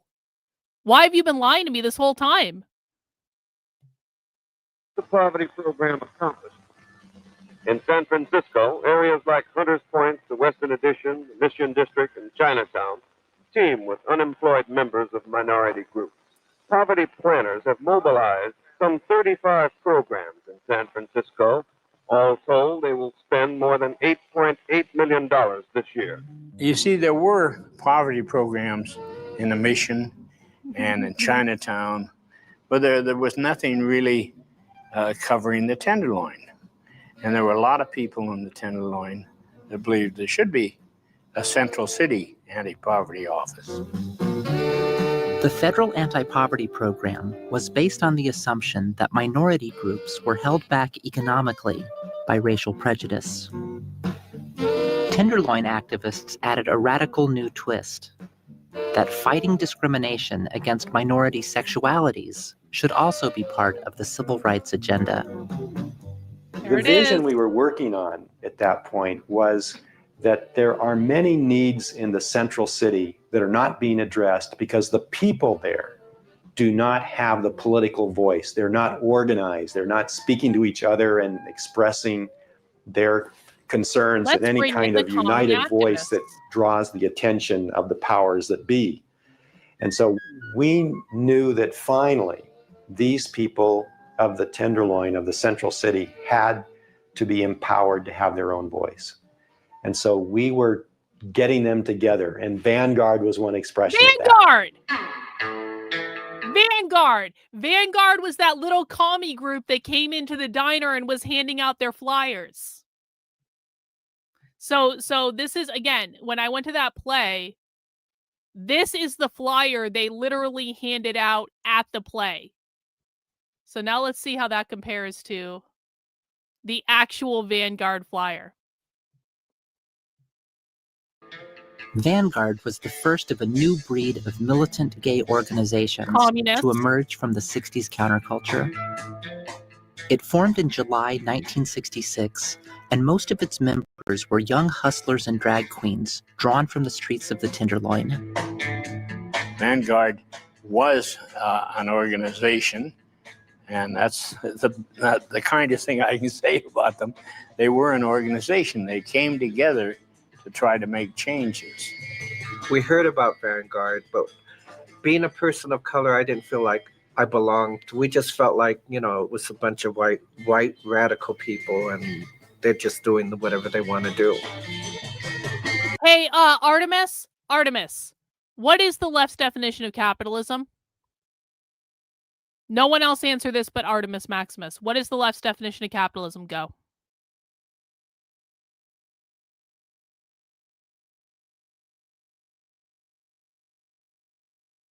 We're waiting. What is the left's definition of capitalism? Nope, wrong, completely wrong. Do you want to try again? That's not what their definition of capitalism is. Do you want to try again? Nope, you didn't actually. You got it completely wrong. Do you want to try again?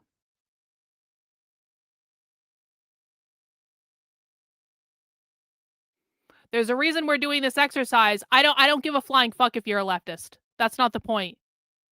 The point is, I am teaching a class here. I am the teacher in the class. You are not a teacher in the class. I don't want to see you explaining your perspective on things in the chat because, quite frankly, I don't give a fuck, and it's confusing to people who don't know. It's private property ownership. That means bourgeois property, which property that you can use to create privatized personal wealth, your ability to own a home, land, apartment rental that you rent out as a landlord, intellectual property, private business, whether that private business is big or small, parental rights. You did actually talk over me. You did. And you're going to stop because you don't know the left's definition of capitalism, which means I don't give a fuck what you have to say. You are here to learn. You are a student. I don't want to see you making any statements or explaining anything in this video because your explanations are going to confuse other people in the chat. And we've already just established that you don't know basic 101 level information about the left, which means your job here is to learn. Thank you.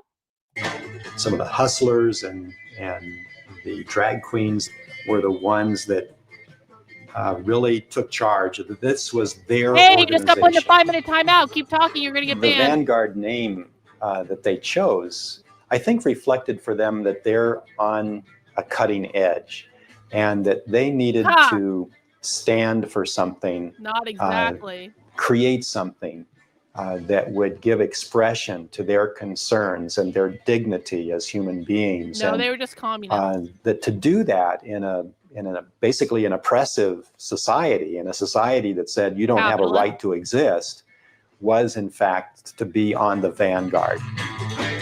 When I learned that Vanguard met at Compton's Cafeteria, I finally understood the dynamics of the conflict. The management didn't like the uppity new political attitude some of its customers were starting to express, and that friction lit the fuse that led directly to the riot. Comptons had started not welcoming these members of Vanguard, these drag queens and young gay men and others that identified with some dimension of this community. So in the play, what happened was the manager of Compton's basically yelled at the socialists and told them he didn't want them to bring their politics into his diner because he was just there to make money. And of course, the socialists didn't like that at all, and they kept handing out their stuff. Of course, they're not explicit in this documentary that they were communists, but they were revolutionary communists. That's what Vanguard Group is. Like a Vanguard Group, the whole concept of a Vanguard Group is what is going to lead the revolution. It's going to lead the proletariat into revolution against the capitalist, oppressors or whatever. Thanks, two ladies. Took many of us here years to see and unlearn the misinformation others have been pushing for years. It has indeed. Appreciate it. There were a number of people in the community that raised all kinds of Billy hell with Compton. Most of it was because of harassment. We just got tired of it. We got tired of being harassed. We got tired of being made go into the men's room when we were dressed like women. We wanted our rights. Sometimes policemen would come in and they would talk to the management, and the management says, "See those kids over there? Well, they've been here for hours and they won't buy any food." Compton started saying, "We don't want you here," and started kicking them out. So these members of Vanguard, they felt that they were not being treated fairly, and it was a grave injustice. And so they organized and picketed Compton's to express their outrage at what was done. And of course, Compton's didn't like that. They tried, Vanguard tried, and they didn't win. And I didn't support them that strongly, unfortunately for them. I pointed out to them at the time, picket lines very seldom do accomplish much. Vanguard's July 18th picket to protest discrimination against drag queens and hustlers was the group's first major political action. When it failed to resolve the conflict, the stage was set for a more dramatic confrontation in the days ahead. There were ways that we could have calmed things down a lot better than they were. There was unnecessary. The left sees, okay, it's important for people to understand this. What the left sees is the left believes that the nuclear family is the reproduction mechanism of capitalism. So essentially, parents who are assigned gender roles based on capitalism have kids that they raise with capitalist values, and those kids become the people that replenish the proletarian oppressed workforce later when all the people retire. So you need to replenish the workforce, and so you do that by having kids and raising them with capitalist assimilationist values within the nuclear family. So the nuclear family itself is also a form of capitalism because the nuclear family privatizes resources in terms of land, in terms of like money, in terms of healthcare, in terms of like just assets and things like that. It privatizes resources outside of the collective. And basically that means that some people are going to have more resources than others. If some people have more resources than others, that creates a hierarchy, which hierarchy creates oppression, yada, yada, yada. Equity is about flattening the hierarchy. So it's kind of both. The nuclear family is a form of capitalism in and of itself. It's a form of propertied relationship, but it's also the reproduction mechanism of capitalism when you're having kids and raising them with capitalist values, if that makes sense. Vanguard doesn't exist. Well, okay, so there are a lot of different far left groups that would consider themselves to be a Vanguard group. But in terms of Vanguard, as in the very specific group in this documentary, it does not exist today. But like, there are a lot of revolutionary organizations that are trying to position themselves as a Vanguard, not the Vanguard, but like a Vanguard group to lead the proletariat in their glorious uprising against capitalism. So it's not the same thing as this specific group, but it's like that idea of we are going to lead you into battle or whatever.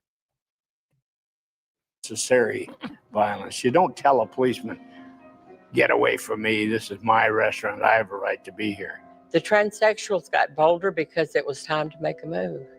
We have an old expression in the police department, and that is clubs are Trump. Well, clubs were Trump then.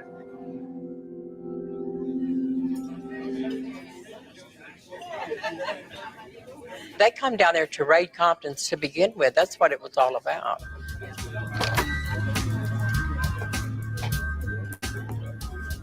What No, it's not happened related then to that, Vanguard. was the situation got a little bit out of hand.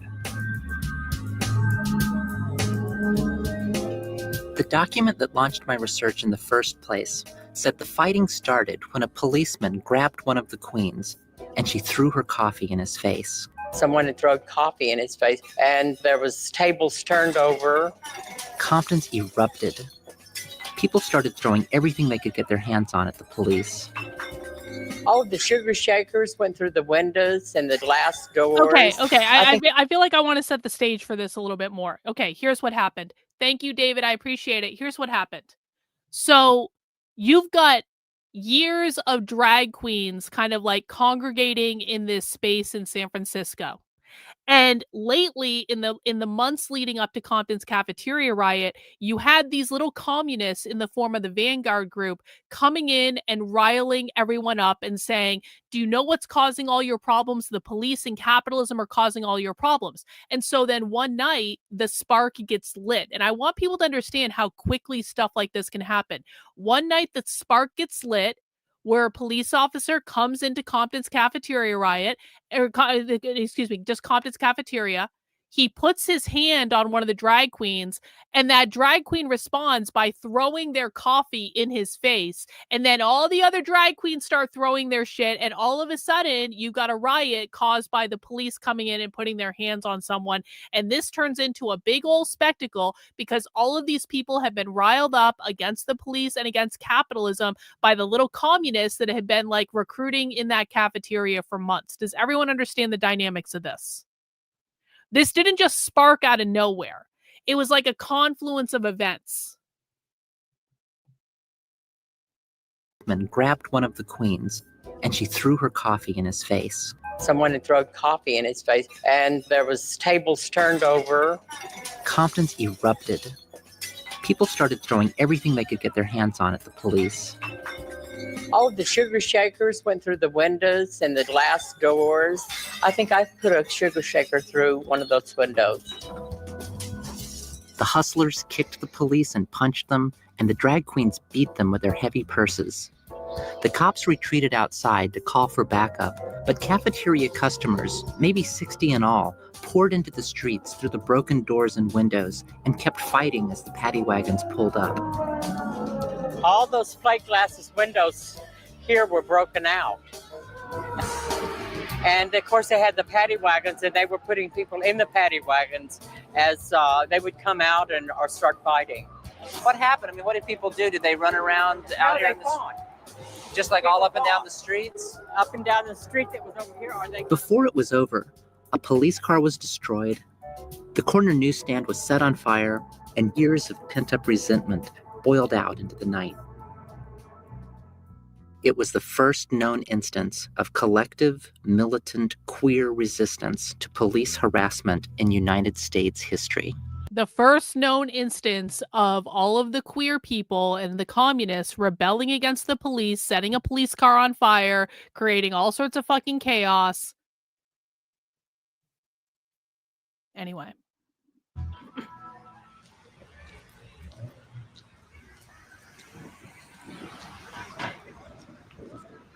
There was a lot of joy after it happened. Queer a lot joy. of them went to jail, but there were Queer joy. Hey, thanks, two ladies. Yes, this was the spark that set the firestorm. Karlyn, doesn't this seem familiar to your groundwork we're seeing with the leftist groups currently, especially in preparing for 2026 and 2028? Well, they think that, you know, they're preparing for the spark of the revolution to happen basically at any time. So yeah, in some respects, it is very similar. Thank you, two ladies. I appreciate it. There's a lot of, I really don't give a damn. This is what needs to happen. These young adults just, I think, took a great delight in the fact that they could combine their efforts together to address some of their concerns and maybe together do some things that they couldn't do otherwise.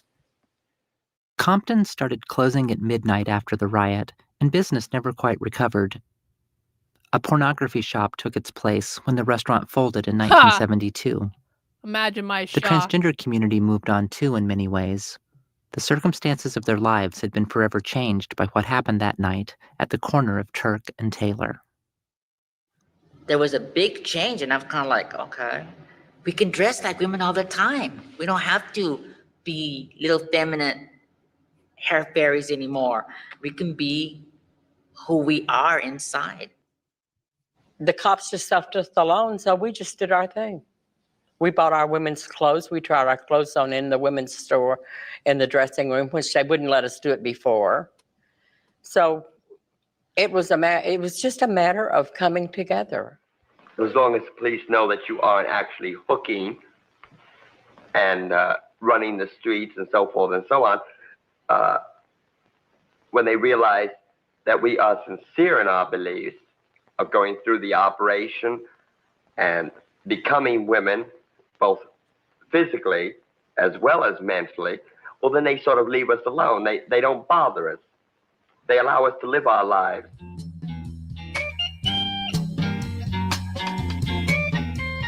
Police treatment of transgender people began to change after the riot when Elliot Blackstone emerged as an unlikely advocate for transgender concerns. Blackstone? Well, my job was not to make arrests.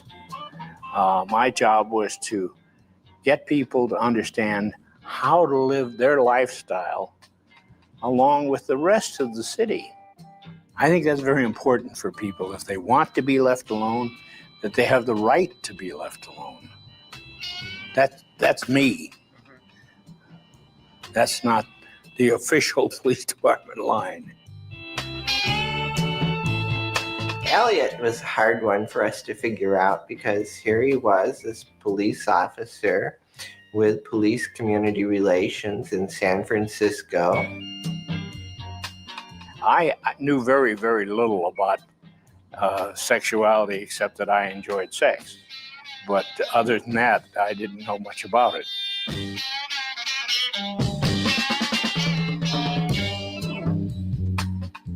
I'd never heard of transsexuals before. Read everything I could get my hands on this subject and about homosexuality. I began to understand the people a lot better. Yeah, he probably did bisect. You're probably right. He was He probably did. a mentor, and he. What? Like, hang on. What in the chat? What in the chat? If you guys think that the reason that he was so amenable to this is because he was buying sex from the trannies. 2 in the chat if you think that he is a man of absolute propriety that is beyond reproach and he would never do such a thing. 1 in the chat if he was buying sex from the trannies and that's why he did all this shit. 2 in the chat if he absolutely would never do that and blah, blah, blah, yada, yada, yada. Yeah, I think he was probably buying sex from the trannies myself. Allegedly, I can't say that for sure. I don't know, obviously, but... a mentor. A mentor. And he was instrumental in getting laws against cross-dressing changed and the like. Oh, yeah? Here after, who gets up and says something nice about me, I'm going to kick him in the shin. As part of his job with community relations, Elliot Blackstone began to coordinate a network of transgender activists and allies who came together after the riot to tackle many of the problems transgender people faced.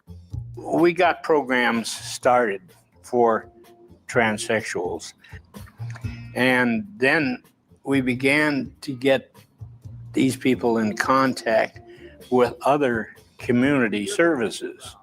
We have no idea of how many people are suffering in the privacy of their homes or offices or schools because they are transsexual, because Dr. Joel Fort pioneered innovative services for transgender people at a unit of San Francisco's public health department called the Center for Special Problems. Treatment to these individuals at the Center for Special Problems to help them deal with with the problems that they run into in the everyday course of Center for living. Special Problems. The center provided ID cards that reflected the new gender of their transsexual clients. Wow. This was especially important at a time when state-issued IDs could not be amended after a change of sex. It was a basic ID card, and it served its purpose, although it did identify you as being under treatment for the special problem of transsexualism. Wow, holy Without shit. identification, transsexuals were undocumented workers who struggled to find legal employment. With it, they could pursue jobs available to them through the War on Poverty's training programs.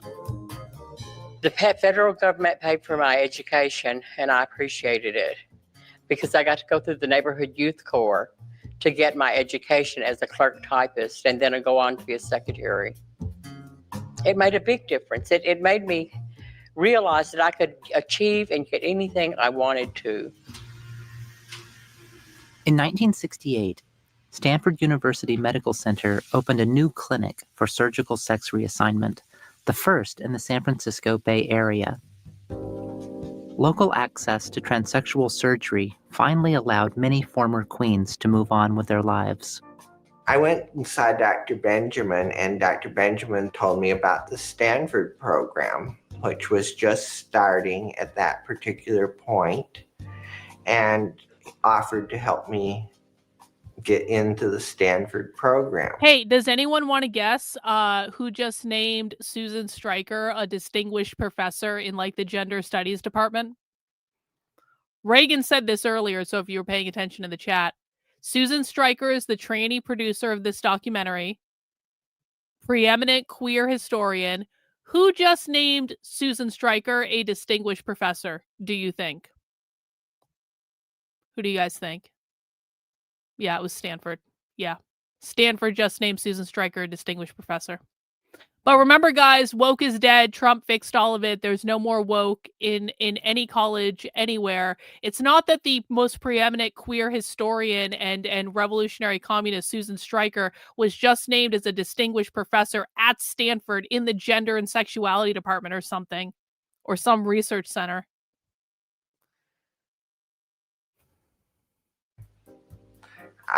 We won. Was woke cute is dead, and obviously. sincere and earnest and intelligent and everything that they were looking for as their ideal candidate. After surgery. Well, I'm very fond of saying that life began more than I ever even dreamed or anticipated that it could be. I've come into my own. And I think that's the greatest I like this person, though. This is like, if all Then I trannies was were like able that to go person, I would back not to even be school upset about this. as Alicia. As a woman, I was a good student. I Like, was this able is to this is like a focus. fabulous old I was lady. able to blossom. Can't be to mad at myself. that. Early transgender activism was part of a larger transformation of gender conventions that resistance. began in the 1960s. It was part of the same social upheaval that gave us Wait. unisex fashions and Wait, what did that say? it was part No more power to white male supremacists, straight or gay. So this is basically saying if you are a gay man, but you're assimilating to capitalist whiteness norms, then you're an oppressor too. part of the same social upheaval.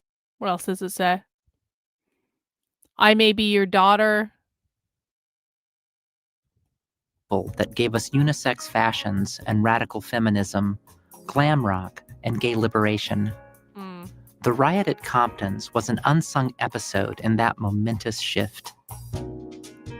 The gay movement started in the Tenderloin. Yep, that's what the character in the play was like, basically right in there. the 60s, when we decided to fight back. This was even pre-Stonewall.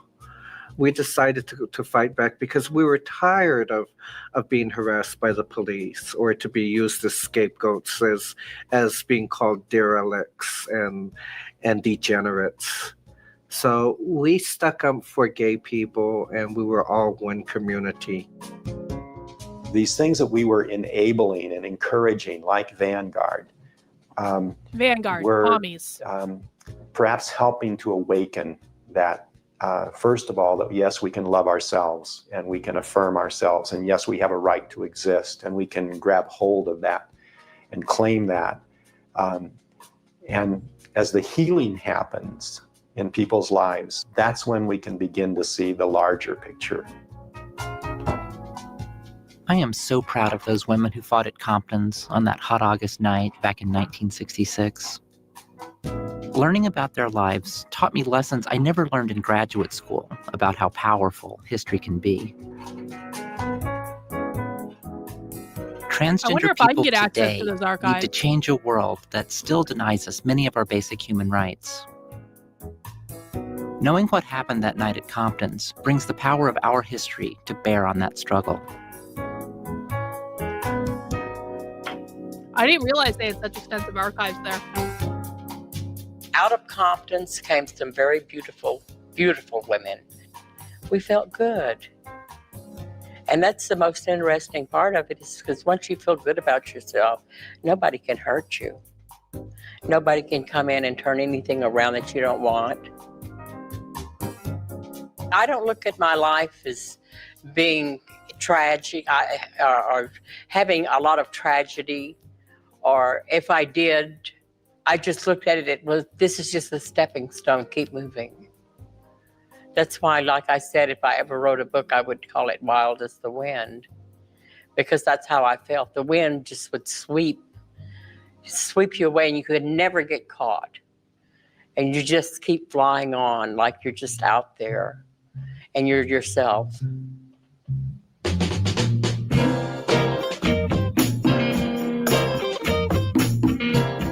Oh, he's moved on to Hollywood. Okay.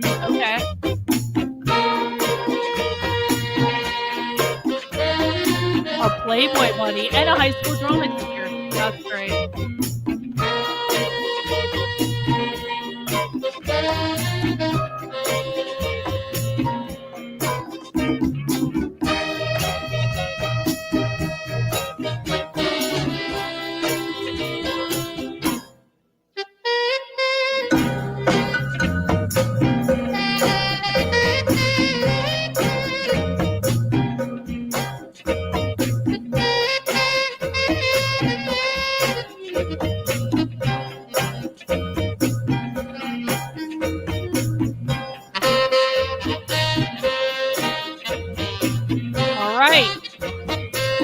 All right, that is part one of our little descent into Compton's Cafeteria Riot. Now, there is an extent, and this looks like it might be some of the same people.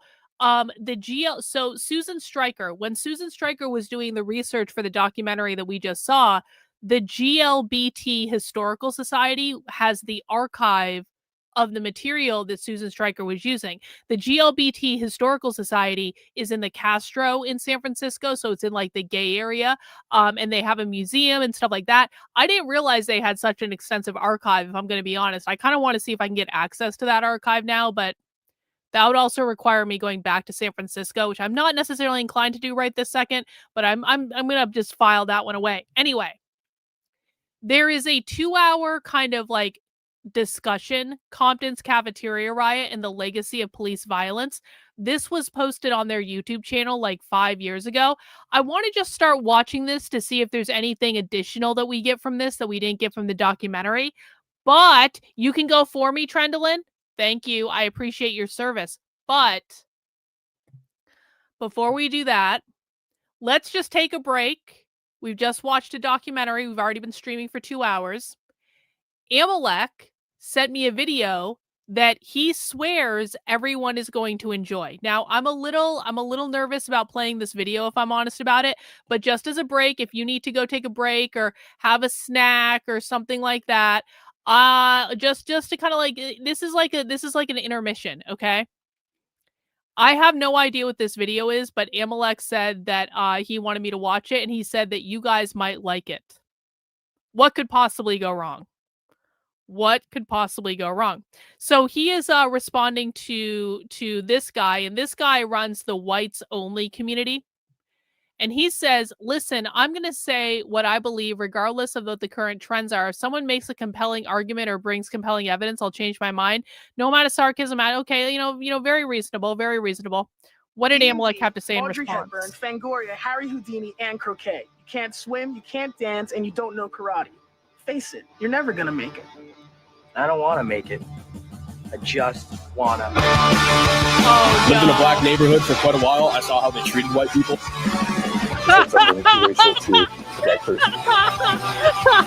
CPS come out here. Almost exclusively white communities exist all around the United States. Well, if you wanted honesty, that's all you had to say. I never want to let you down or have you go. It's better off this way for all the dirty looks. You're the bully? The photographs your boyfriend took. Remember when you broke your foot from jumping out the second floor? I'm not okay. I'm not okay. I'm not okay. Oh shit.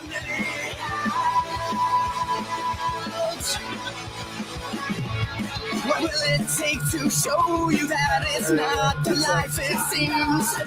I told you time and time again, you sing the words, but still know what it means to be a joke. The laws are you just need to let them know that you're going to be homeschooling, and then after that, there's no like testing that you need to do, or they don't really check up on you. I think the health department has come out here.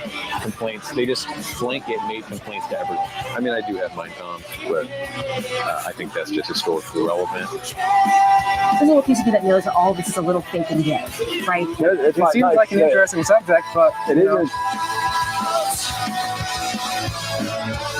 This is what's called a soft point, right? Tip of the projectile.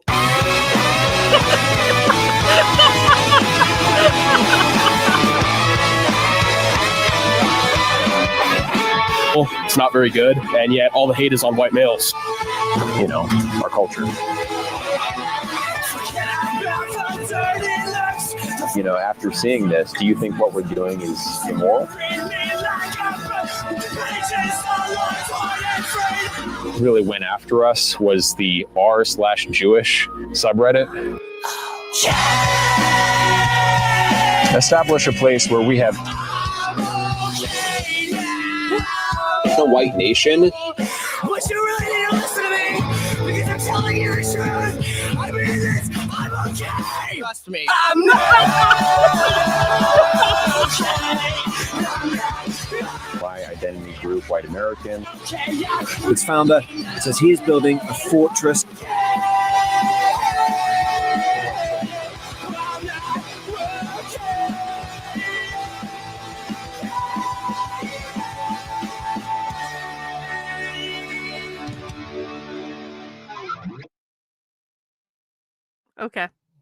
Okay. Thank you, Amalek, for that intermission. I hope everyone enjoyed Amalek's contribution for the cause. And now let's move on back to what we're actually doing tonight, which is talking about trannies staging riots in diners. Let's see how much of it. I don't know if we're going to watch the whole 2 hours of this discussion, because it does seem like they're using some of the same footage that was just in that documentary.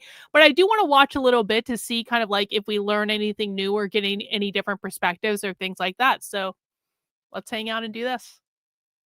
Sorry, 1 second. Make accessible to the public materials and knowledge to support and promote understanding of LGBTQ history, culture, and arts in all their diversity. Our operations are centered around 2 sites, the GLBT Historical Society Museum, which is located since 2011 in the Castro neighborhood, and the Dr. John P. DeCecco Archives and Research Center in the Mid-Market. And although our physical locations are currently closed because of the pandemic, please check out our growing array of exhibitions, events, and archival resources at our website at glbthistory.org. I will. I also want to thank all of our members and donors who make our work possible. And if you're not already a card-carrying member of the GLBT Historical Society, please consider joining today. Members get a variety of cool perks, including a 20% discount on purchases of things in our online store, which is a useful way to help support us while our doors are closed. And now I would This like was to during pass it COVID, off to obviously. Katie Connery, who is the executive director of the Tenderloin Museum, who is our co-presenter tonight. Thank you. Hello, everyone. For those that don't know, the Tenderloin Museum opened in 2015 with the mission of uncovering the lost history of the Tenderloin, as well as celebrating the vibrant present-day community. And we do that through historical exhibitions, art shows, walking tours, and community events. And hands down, one of the coolest things we've ever done is produce a play about the Compton's Cafeteria Riot, that's which what I went to. premiered originally in 2018. And Colette Legrand, Donna Persona, and Mark Nasser were the play's authors. Susan Stryker was an official advisor, and Shane Zaldivar was one of our ensemble cast members. I think you can probably guess which role she played if you are on gallery view right now. So we're very fortunate to have you all on the panel this evening. It's really lovely to see you all again. And I hope we can all get. Listen, like, we can shit on the commies as much as you guys want, but the fact of the matter is commies are writing books about what they believe. They're having events about what they believe. They're producing entire fucking plays about what they believe. They have conferences about what they believe. They have different activities people can get involved in. They have bookstores everywhere that they archive their history. The rare bookstore that I went to when I was in San Francisco is a massive, massive, massive archive of leftist stuff, and they sell stuff to museums and colleges and universities all over the country. It's like this is why it's so stupid when the right is like, they're stupid, they're lazy, they're mentally ill. It's like they're literally none of those things. Like, none of their behaviors actually line up with being any of those things. And it's like, if you want to know why they own the culture, it's because they took action. It's because they actually did stuff.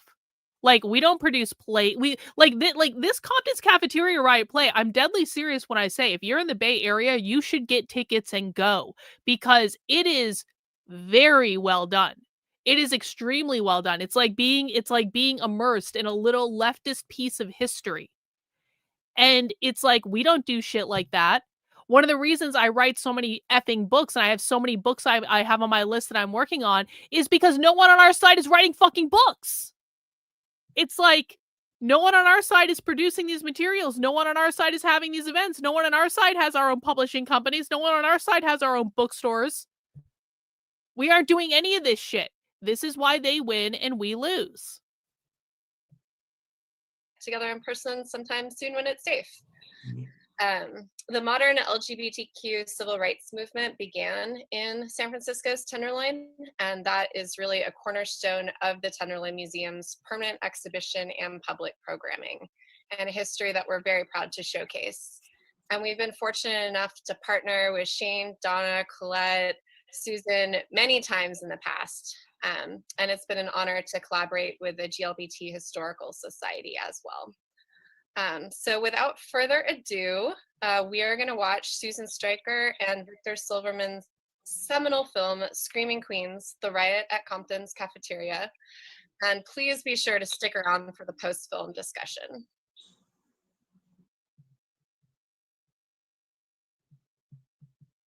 Wait, are they playing the whole thing? Is that what's going on? We could have just watched this? We literally could have just watched this. Okay, well, this actually makes it much easier. So we've already watched the movie. That makes a lot of sense. This is great. We just watched the movie, and now we get to watch the post-movie discussion. Thank you so much, everyone. I hope that everyone enjoyed the film. And now I would like to transition an hour us off our time to tonight. a Awesome.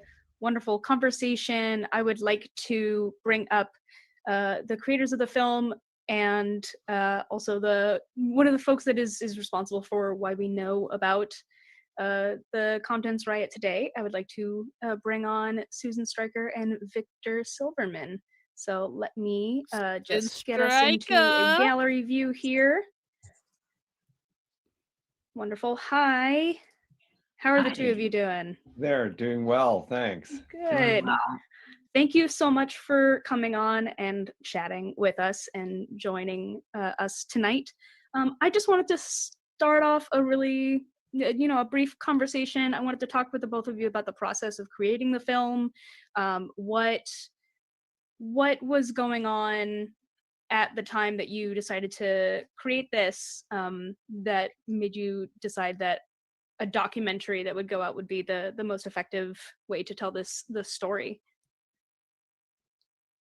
Well, it's there's a lot of reasons why. I mean, there's the specifics of this story and why this aspect of the story of trans history that we decided to focus the film on. But there's also kind of a larger set of issues, and one is that Susan and I were both trained as historians. We met in grad school, and we loved film and wanted to pursue filmmaking in a number of ways, and partly because being an academic historian, you tend to be have a small audience, so you're not able to really reach people in a big way, and film seemed like a way to really bring important information to people and in a way to restore history to the communities that had lost their own history, didn't have a sense of their history. And that was something that I think Susan and I shared going into the project. And one night we were sitting around having a beverage and talking and said, let's make a movie. and I really wanted to make a fiction film, and we had a great plot figured out. And then Susan said, well, yeah, but I just applied for this fellowship, and I've been doing this stuff on the history of the Tenderloin and trans people, and if I get this fellowship, maybe we should work on the film, a documentary. And I said, well, the Hollywood dream fading away quickly. I said, okay, sounds great. And that was the kind of the moment when the idea for this film started. The very specifics of why the film, maybe this was 5 years Susan ago. can address. Yeah, well, everything Victor said, that I had kind of, as the film shows, it's like I stumbled across a mention of the Compton's riot in the archives of the GLBT Historical Society. And, that was probably around like 19. And by the way, I just want to prove, I just want to prove that the Compton's Cafeteria riot is actually influential today, beyond the fact that there's a fucking play about it in the middle of the Tenderloin. So, for people who are new, Towards the Queerest Insurrection is one of basically the most well-known queer militant manifestos that exists in the leftist ecosystem today. It's by a group called the Mary Nardini Gang. The Mary Nardini Gang was a group of militant queer anarchists in Milwaukee, Wisconsin in the late 2000s. So this document, I think, was produced around 2008, 2009. It started getting a lot more publicity around 2011. It was published as part of a book. Anyway, this is a manifesto that basically calls for queer violence in order to overthrow or annihilate capitalism. I have read it many times. I've analyzed it on the channel. If you want a full reading of this, you need to understand this document to understand queer militancy. You can find it on my channel. You can find it on my Substack. But I just want to show you at the end of this document. This is the appendix to Towards the Queerest Insurrection. One weekend in August 1966, Compton's, a 24-hour cafeteria in San Francisco's Tenderloin district, yada, yada, yada, yada, yada, yada, yada, yada, yada. This is a whole thing about Cooper's Donuts, which was another queer thing that happened in the late 50s, Compton's Cafeteria riot, and then Stonewall, and that's named in this documentary. And additionally, Susan Stryker, who we are now watching, was quoted in the document itself.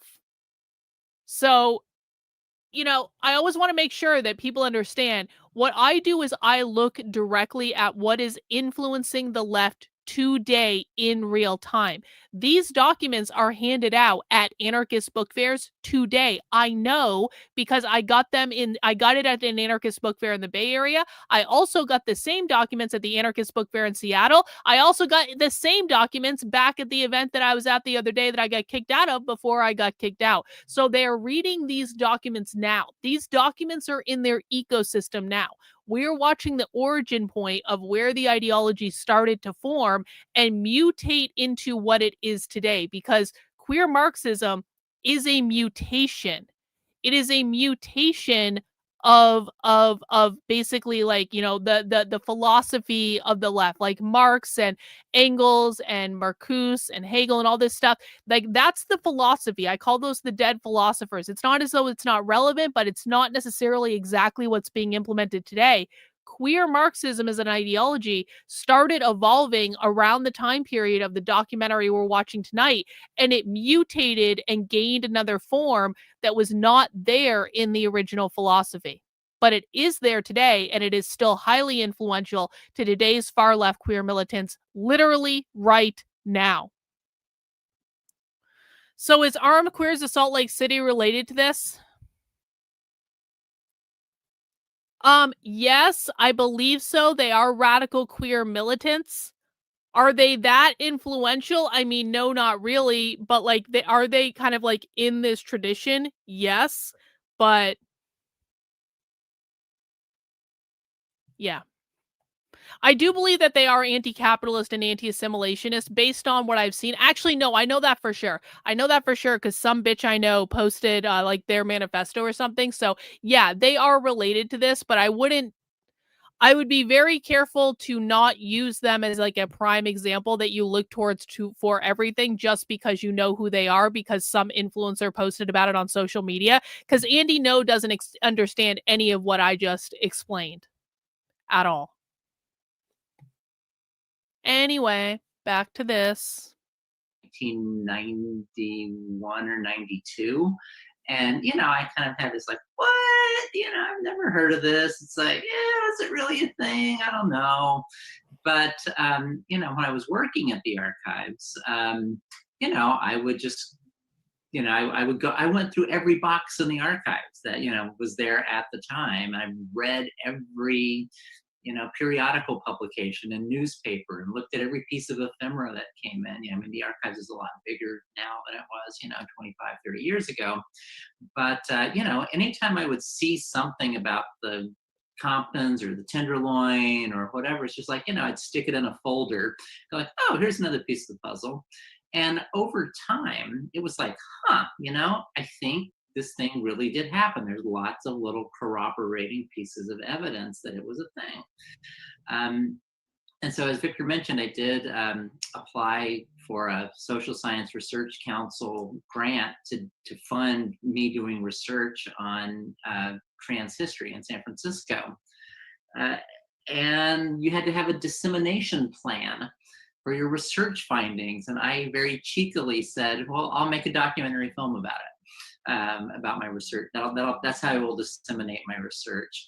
And partly it was because I just love film, like Victor was saying. You know, I thought, you know, it's like, I love to eat, I should learn to cook. It's like, I like to read, I should learn to write something. It's like, I love to watch film. Someday I think maybe I'll try to make a film. And when I found the Compton's story, I thought, you know, this would be a really important story to tell to. I just want to point this out because someone said earlier in the chat, and I forget who it was, I apologize, but someone said earlier in the chat, they were like, we can't just make a museum about fascism. We can't just make a play about our ideas. Like, they'll call us racist. So the fuck what? So the fuck what? The left has never stopped to say, maybe I should, if I make a documentary about my ideas, they're going to call me a tranny.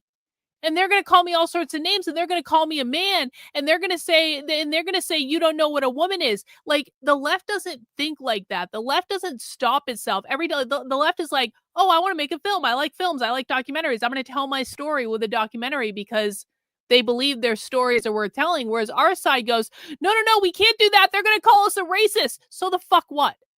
Stand by your ideas. Make stories about your ideas, write books about your ideas, record things about your ideas. The reason the left is winning is because they are talking. And they don't hold themselves back.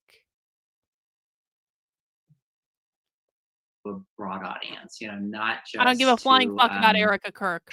Write a history article about that, 200 historians would see, but to do something that was really publicly accessible. And public film, public television film was really the most publicly accessible way to tell the story at that time. It's before streaming, it's before it became so easy to make movies on your iPhone that, really was like making something to be screened free of charge on public television was the most democratically accessible form of documentary filmmaking we could find. So that's why we pitched the story that way. Wonderful. I wanted to ask, what was the process like for creating the film? How did you track down folks who could speak to the experience of being at Compton's and being able to tell kind of some firsthand stories around it? Well, it was a process. Susan had, as part of her research, been doing oral history interviews with a variety of people who had been transitioning before a certain date. I can't remember what the date was. 1970, and kind of getting their stories of these pioneers down. And so we started there. We started with interviews of people that she had already talked to and knew. And then we put together a clip show, this little slide show where Susan and I did our dog and pony act, I guess. I'm not saying who was the dog and who was the pony.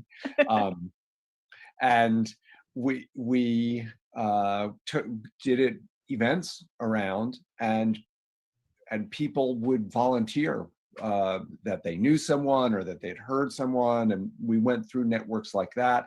We heard word of mouth from people, and we were able to track down people who had been in the Tenderloin in that era and were part of the scene. So it was a organic, growing process that the community helped us create. Yeah, and I'll say too, just to piggyback on that, I had interviewed Elliot Blackstone and Ed Hansen through work at the GLBT Historical Society. I think it was Del Martin and Phyllis Lyon who introduced me to Elliot. And it's like, oh, if you want to know about the Tenderloin in the 60s, it's like, you really need to talk to Elliot Blackstone. And they gave me his phone number, and I interviewed him 2 or 3 times. And then it was Paul Gabriel's work on the homophile community, his oral history work. He did an amazing amount of oral history work with Don Lucas and Hal Call and people who were connected with the Council on Religion and the Homosexual. And through that, I was put in touch with Ed Hansen. And we were really looking for people who had direct first. By the way, I just want to point this out too, because one of the questions that I get from people who are new to this stuff all the time is they say, Karlyn, does the left really understand all this stuff? Does the left really understand it? And of course, the answer is always yes, the left understands it. But I want to just illustrate to you guys exactly how much the left understands this stuff, because I did so much deep dive research to prepare to write the Queer Marxism book. Like, I have so much stuff just like archived and like all these AI things that I've done to try to research and figure out this time period. I had to put all that together. I had to learn all of that from fucking scratch, okay? When I go into leftist bookstores and I ask them just very, very simple questions about this time period, they know all of it.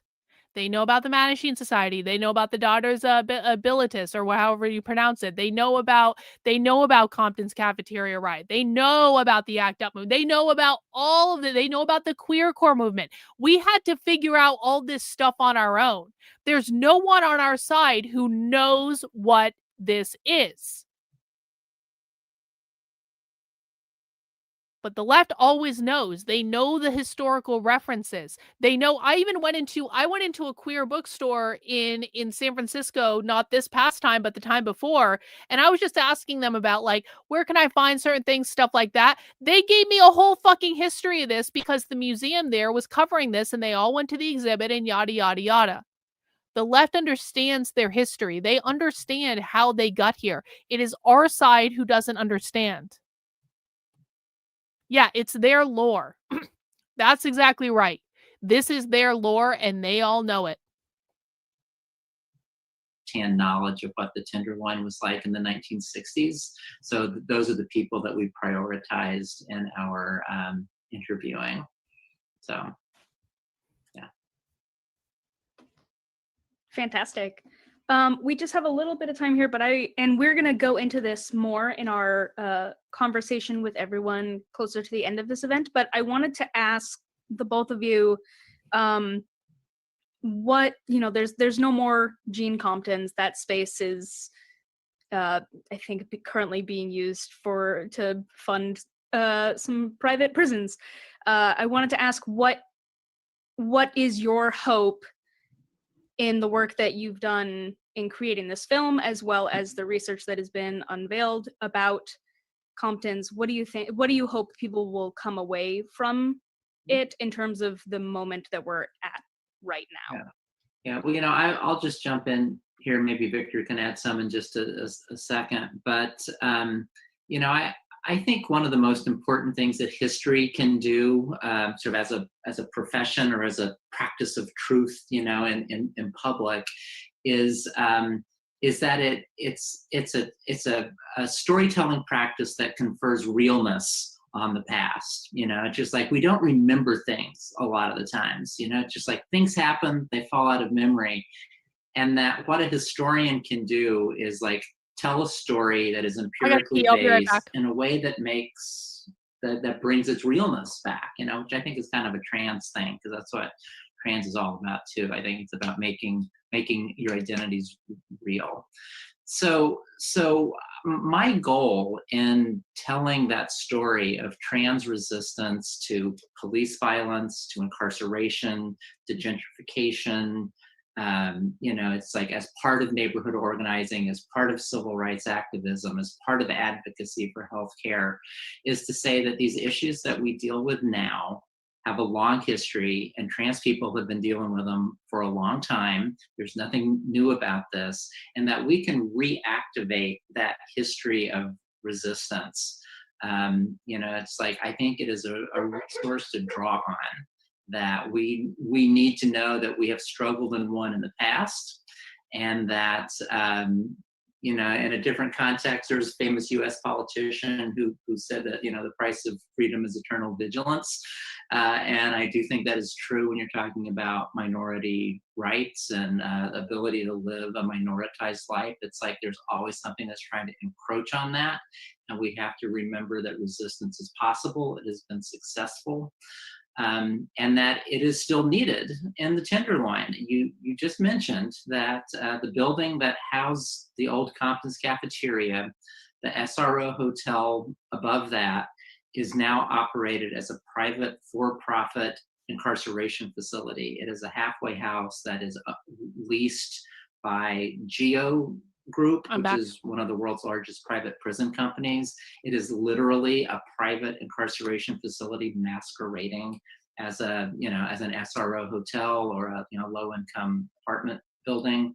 And that I really think that it would be a great second act for Screaming Queens to make a film and organize a project around trying to get jails out of our neighborhoods, and to turn that space into something that actually provides low-income housing, social services, cultural amenities, job training programs for people who actually live and work in the Tenderloin right now. So all commie initiatives. Now. Wonderful.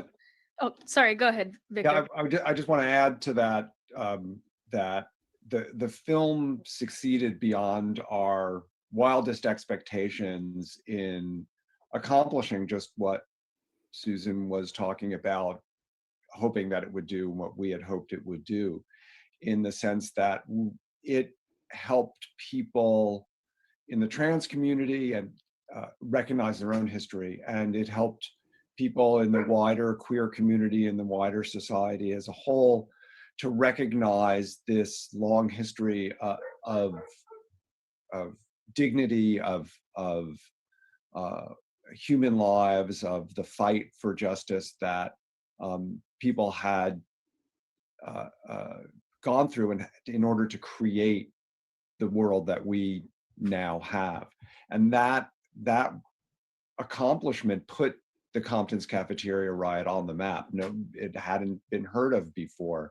And that, in a way, it was a process of myth making, not in the sense that it's false, but in the sense that it helps us understand our world. It's a story that we are able to tell each other. I need people to understand this. What he's saying right now is what the left is so good at in terms of myth making, not necessarily lying, but making sure the narrative around their story is framed, it's archived, it's documented. They write books, they make movies, they write songs about it. They give themselves an award like the Academy Awards for making movies about it that are all about the civil rights movement and all their fights for social justice and yada, yada, yada, yada, yada. They iconicize their ideology and their history in every part of our culture. This is so important what the left is doing. It's Amalek saying, this is what I'm focused on. This is so important. This is the entire purpose of what I'm trying to do. Our myth-making ability as a people has been hijacked. Indeed. That we were able to tell the wider society that helps us understand why our world is the way it is, that people can fight, as Susan put it, that people can resist, and that those challenges that we face now are the same ones that the queens in the Tenderloin faced in the 60s. And you know, it's a somewhat different situation now, but it's definitely connected. And that if our film is able to continue to inform that spirit and help people have a vision of what they can accomplish, that's a really fabulous result for that project. And I'm so glad that all those years ago, Susan and I had that drink and said, yeah, let's make a movie. I would really love to continue this conversation and come back around. We're going to bring you, Susan, and Victor back into the conversation in a little bit. And I'm seeing some really wonderful questions coming through to our question and answer section. We will do our best to answer those via text, but what I would love to do now is a short screening of a little KQED segment about Compton's Cafeteria Riot, the play that Katie was mentioning a little bit earlier at the top of this program. And then we're going to have a conversation about the play moderated by Katie, talking to Shane Zaldivar and Donna Persona. So give me one moment and I'll switch that over.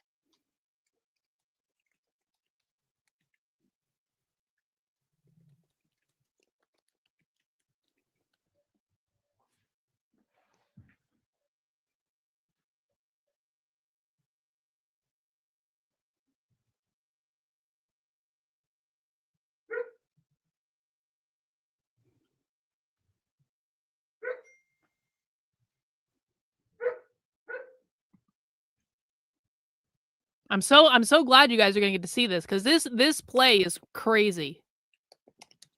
I'm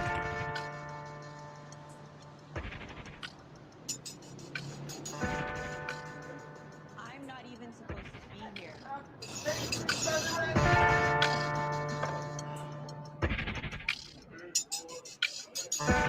For a trace of mascara on the wrong night, they would beat you, bust you up in the most despicable way. You know, your buttons are on the wrong side, pal. Come here. You're under arrest for female impersonating. No. Yeah. No. In the 60s in San Francisco, anything that had to do with gay was a secret. It was almost like literally entering another world. Those transgender women who were beautiful people, they took care of me. And I'm making it a mission to have the world see them through my eyes. You know, it's the 60s, this is a new time. I can't believe, what they're challenging, what they're saying. There's very few facts about what exactly happened that night. What facts there are, we put into the play. The rest of it really is stories about Colette and Donna and their experiences. I was humiliated, but it happens to all the girls. Everybody would go to Compton's and sit for 3 or 4 hours and just have coffee and talk. And it was the only safe place around where everybody could be around each other. You know what I mean? Yeah, because the streets were no good and the police would be on everybody. I was about 18 years old when I discovered Compton's Cafeteria. It was the most exciting thing up to that point in my life. I saw boys standing with boys, just everything I dreamed about. Wow, I loved it. I first got to know Donna as a performer. We met backstage and I saw her do her thing. I was blown away. Like, this woman is of her age and she's having the time of her life. Lovely. I can't wait for you to see my mom. Yeah. She told me about the story. I read the script. And then she got very personal with me about her experiences growing up in San Jose, being in the closet. Let's see if the slipper fits. When I moved to the Bay, I really did not know much about transgender. I pretty much was a gay guy. I did drag a few times in college. The reality is I have it easier now than it would have been back then in many ways. She was always scared that she'd get caught. So she was always filled with a bit of anxiety. Hearing it from Donna's perspective just gave me a whole other sense of respect for Donna and for the story. She's my elder. She's lived this experience. What happened? Get it out. No use holding on to it. I was at the cat club. Some guy hit on me. I came back to my drink and he was still there. I think he put something in it because I got very dizzy. He said he would help me, and the next thing I know, I'm at his hotel. And I screamed, telling him no. I told him that this doesn't feel good. Stop. As soon as I was able to get out, I went to the police station. I told them what happened, and you know what they did? They laughed. They said I was a man and I couldn't get raped. And the sad thing is that I believe them.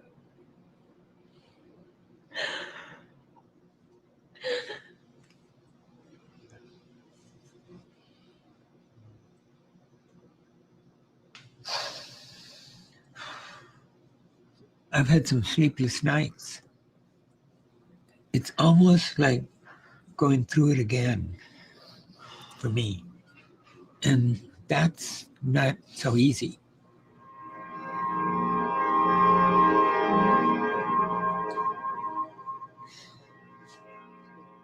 This is a group of people fighting for their rights as human beings. And they're still doing that fight today. See, that's the person that was in the play, the agent. That's the one I saw. The folks that have made this history, we're doing this for them.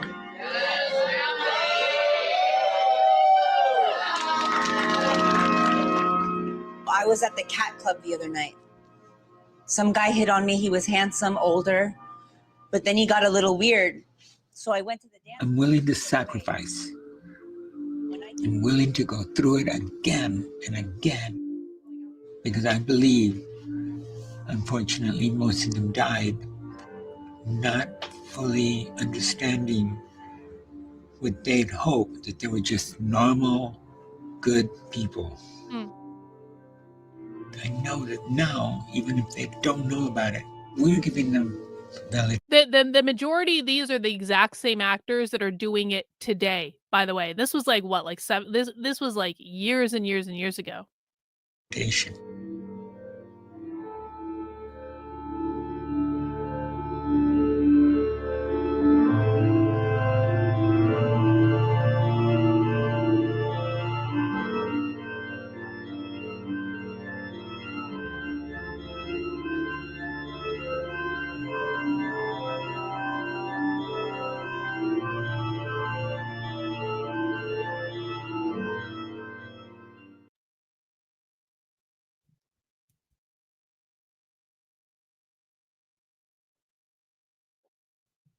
Well, okay, so people are saying it's an attempt at emotional blackmail. And yeah, of course it is in some respects, but I also really do want people to understand that, like, there were kind of some legitimate grievances going on at the time too. It wasn't just all victimhood. It wasn't just all bullshit, because remember, this is a what they're doing now is they're dramatizing, or they're myth making around real things that happened, around real grievances people have, around real events. And now they're taking it and they're blowing it up and they're mythologizing it to make it adhere to the narrative that's politically convenient for them. But this all started because people had very real grievances, and there were very real experiences, and there are very practical reasons why people get pulled to the tactics of the far left. And again, we talked about this a little bit earlier, but just remember, these drag queens were not necessarily political. They just didn't have anywhere else to go where they could wear the clothes they wanted to wear and they could do what they wanted to do. That was the only place that they had. Now, you might disagree with their lifestyle, fine. But the fact of the matter is these were not political people until bad actors came along to say, here's what's causing all of your problems, and here is the solution to your problems. And it was the socialists and the communists that were going into those spaces and convincing them that you need to overthrow and abolish the police in order to fix the problems that you have.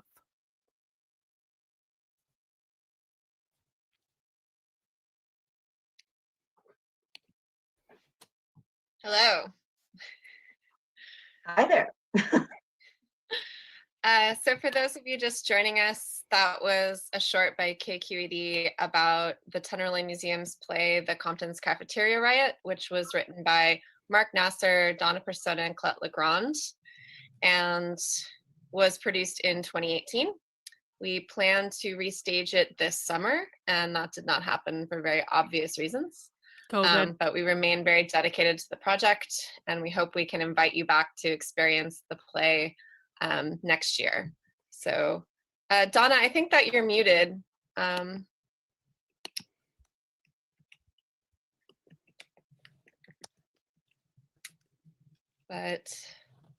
there we go.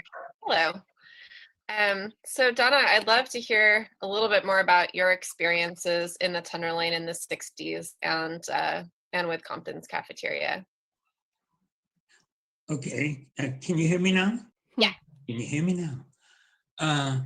Yes, okay, well, I was living in San Jose at the time, and I was living with my parents and my family. We were a Mexican family, and my father was a Baptist minister, and fortunately for me, my family loves me, and they adored me then, they adore me now, and I didn't want to perpetrate anything in San Jose.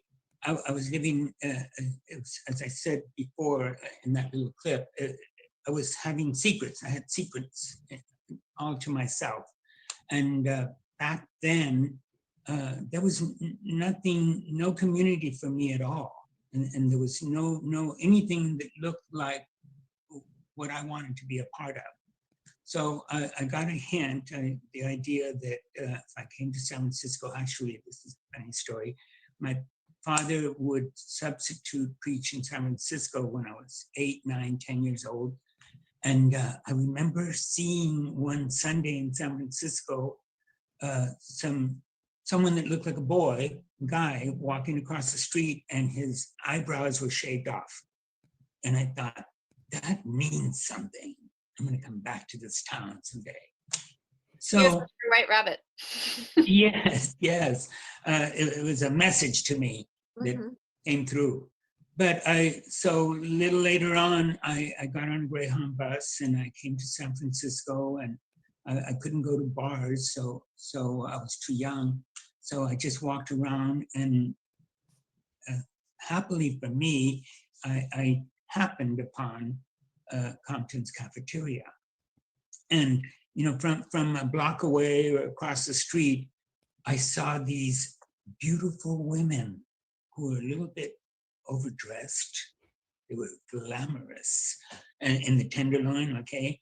And actually, that's the first time that I ever was fooled, as you want to say that. I really thought they were women.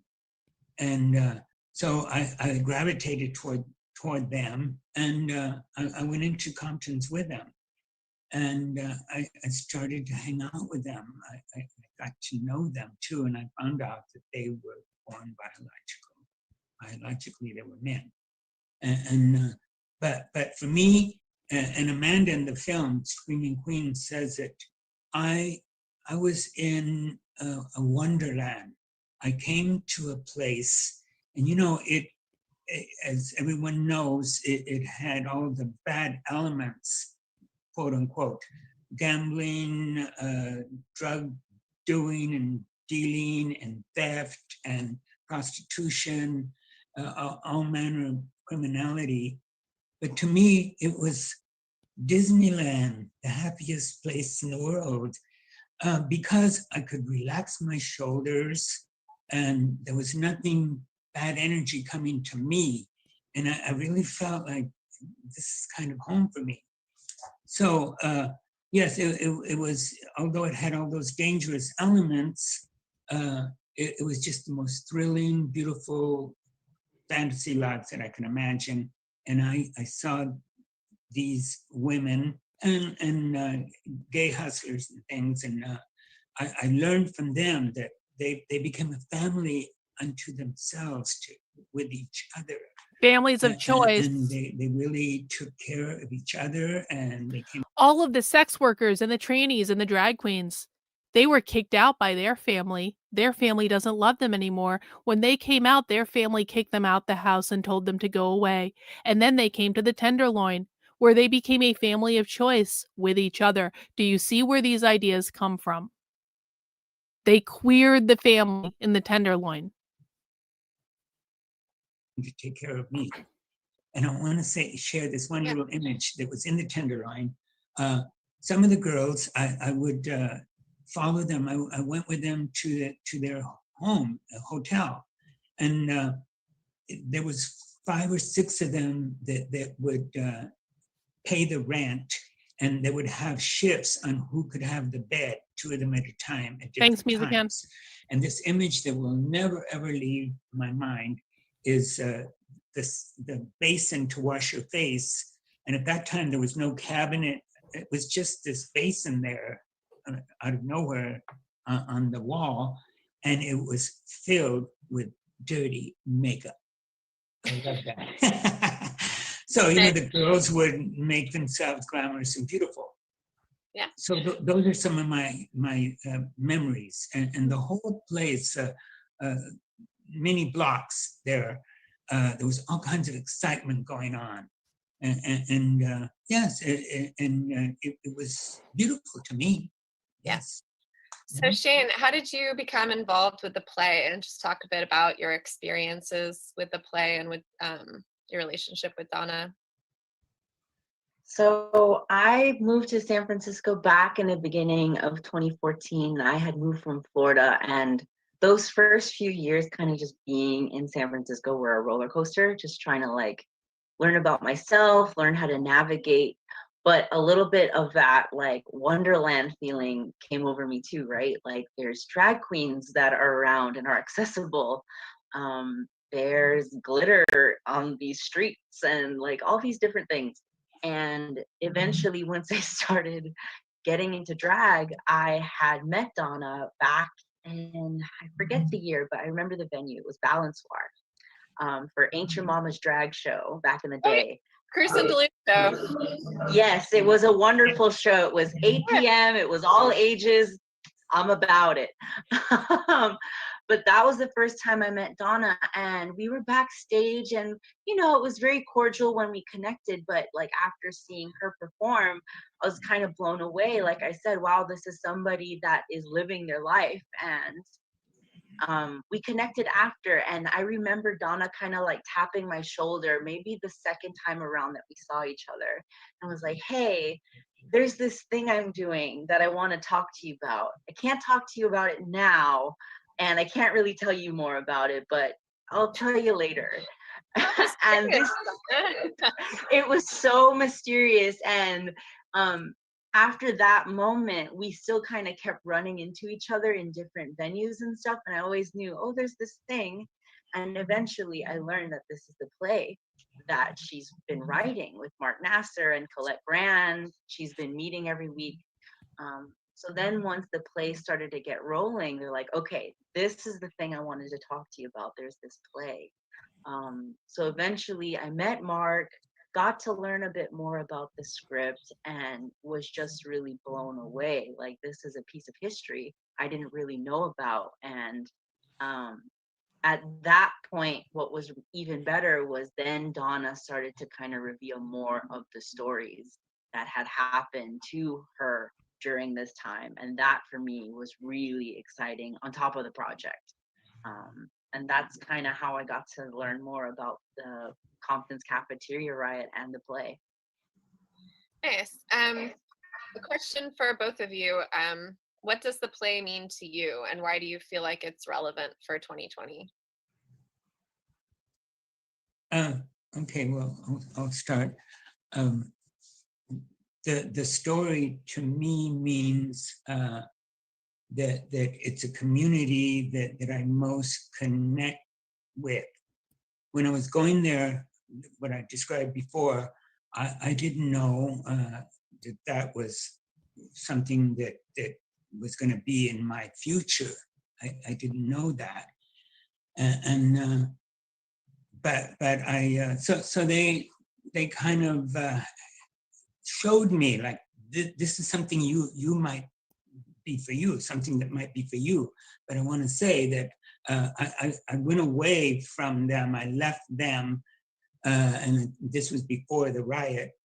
And I did it because being with them, I saw that they were restricted to sex work. That's what they did, and I had other things in mind for myself. I wanted an education. I wanted a career, and I learned from them that all of that was impossible. So I suppressed anything like that, and also I didn't want to disappoint my family or introduce them to anything like that. So it's meaningful to me because that's the group that is my family, the closest part of my family, and I didn't join them then, but I'm joining them now, and I see that some of them, you met some of them seeing the film, but most of them didn't survive that. And they just wanted to be normal. They wanted to be a housewife, a secretary, have 2 kids, and have a life. They didn't want to be bank robbers or murderers. So I'm happy about bringing this story out to show the ones coming along now that everything is possible for them. And yes, they are valid and they are normal. And I think it's relevant now because in different areas, we're seeing the... Oh yeah, we're going totally doomsday tonight. We are cooked. The rabbi's end times prophecy timing lines up directly with Karlyn's dates for civil unrest. Oh great, that's great. We need to start preparing for the after, and we're about to be in Empire Strikes Back. Well, isn't that a check in the column for that white only community that you made a whole video making fun of? Like, at least they're gonna have like land and they're gonna have homesteads. It might be kind of gay, but like, isn't that kind of like maybe they're onto something? I don't know. Exact same things being taken away from people or not permitted. You know, separation. Yeah, we all need with beans in the ICE closet. And immigration. There's separation from family. ICE. Police brutality now and back then, and discrimination for race. All of the things that have raised their ugly head now were going on then. So it's the same struggles now. So that to me makes it relevant and yeah, relevant. Shane? Yeah, the play for me means so many different things. Like, I think one thing is the experience of the play overall. I've watched the documentary that Susan Stryker and Victor Silverman did so many times. And I've done more research on the history, but this play in particular, it puts people in the dining booth and it creates an experience that's really immersive. And I think history telling in a way that puts you there is really groundbreaking. And so You have to go to San Francisco to see the play. So I went not this past time, but the last time I was out there, I went to this play. But I don't think there's like a video that you can watch. I'd never seen a video of it. But so you'd have to go to San Francisco. in ways I haven't But it is cool. It's very cool the way they did it. been to too many experiences that put you in such a time capsule.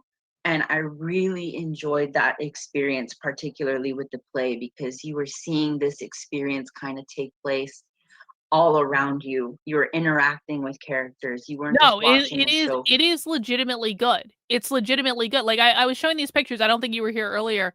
I was showing these pictures. These are pictures that I took when I went there. So this is like they bring you into this whole immersive theater and they seat you at an actual like diner. Like I was seated at the counter. They've got this whole big room where they have like all the different audience members and then they act out the play like basically right in front of you. They even like feed you breakfast just like you would get in a real diner. And they have the all genders bathroom with a triangle on it that has trans colors in the bathroom and all that stuff. And then they have little commies come in and the commies are handing out a commie flyer and trying to recruit. You've seen basically every single musical on Broadway. Well, really, what's your favorite then? But no, it was actually really good. From a seat, you were in the scenario. It's gonna be like Cats or feeling something some gay, of the isn't it? fears that these characters have. That's one thing that the play does that I think is so amazing and meaningful to me as a project. Like I feel the impact of that is really important. But yes, as well as some of the things Donna said, like these, and that we hear in this topic is that these things are still happening today to our community. Our community, the transgender and gender nonconforming community, is constantly being oppressed, and the statistics do not look good for the community at all. And Oh, those Les statistics Mis? come Okay. from lived experiences. Good These are choice. people who are being incarcerated because of the way they present themselves. Phantom of the Opera is my favorite, but I'm old school like that. I like the soundtrack a lot. Because we teach the institutional and, you know, the powers that be that hold guns and hold these powers of violence, that we are a threat. They think this way. You know, there's not a lot of The last time I was in New York, it was like in 2020. The last time I was in New York, I went to see Phantom of the Opera on Broadway. And I was in the second row right under where like the chandelier falls down at the beginning. And it was so cool. I love Phantom of the Opera. education around that, and then the decision making that comes up down doesn't end up good for us. You know, we don't have access to education because at that point we're told we're not normal enough or good enough. We don't have access to jobs because we're discriminated against, and only this year were changes made to make that in law. When we have access to homes, like having shelter, so many times the community has been thrown out, and then Now I'm gonna have the I'm gonna have the music stuck in my head all night now. This is great. See what you've done? Now I'm like da da da da da da da da da da da. So there's just so much working against us already, and that was the story back then, and then this is where we are now. You know, there's so many things that tie in that tell me this is a fight that still needs to be fought. And I think the play was something that really personally made me recognize that, like, I want to be a part of this fight somehow. I want to be a part of telling this story.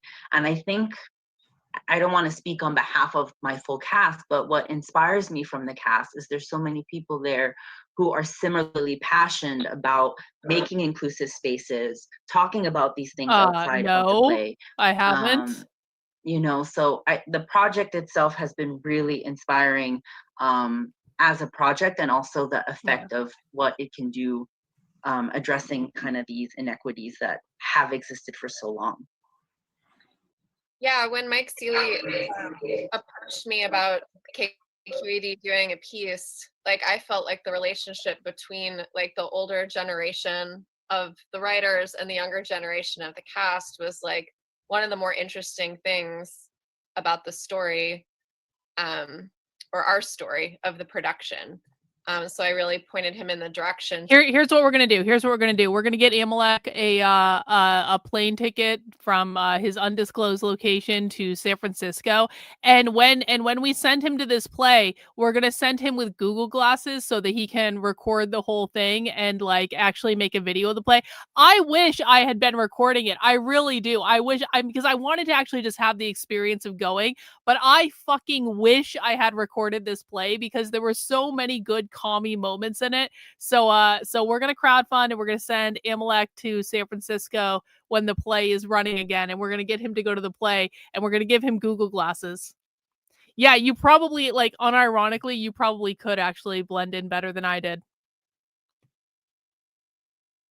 To focusing on the two of you, because I think the younger generation learning from the queer elders is such an important part of the experience of the play, and that's like really represented in your relationship. So thank you so much.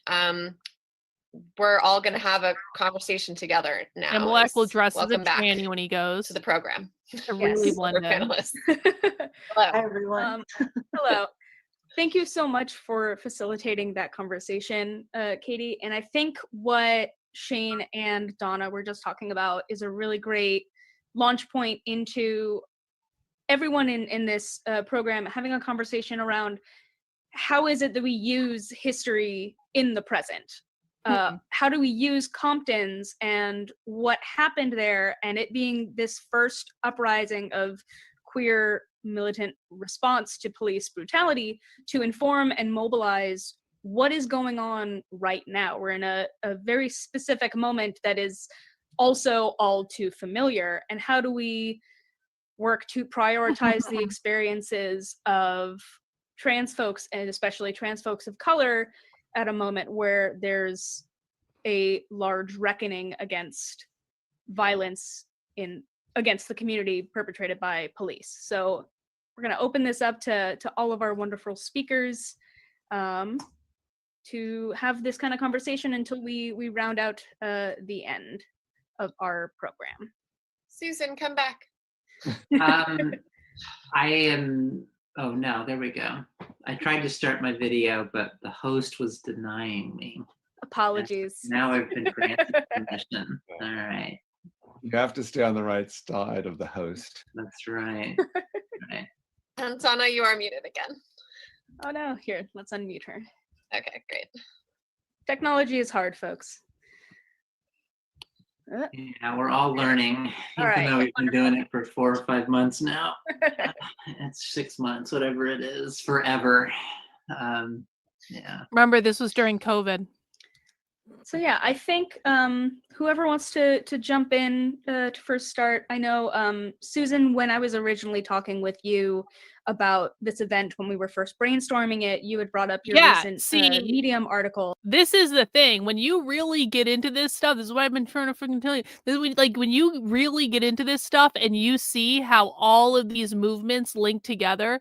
And I don't know if you've seen much about the ACT UP movement, but I've done some streams on it, but I don't know if you were hanging around then. Like how this stuff totally blends into what happened in the 80s, and you can see, and you can also see the influence of punk happening at the same time, and you can see how all of these things just like they bled together to get the non-binary dystopian shit show that we have today. But it's like, it's so interesting to go back and look at it because you can see how this evolved kind of in real time.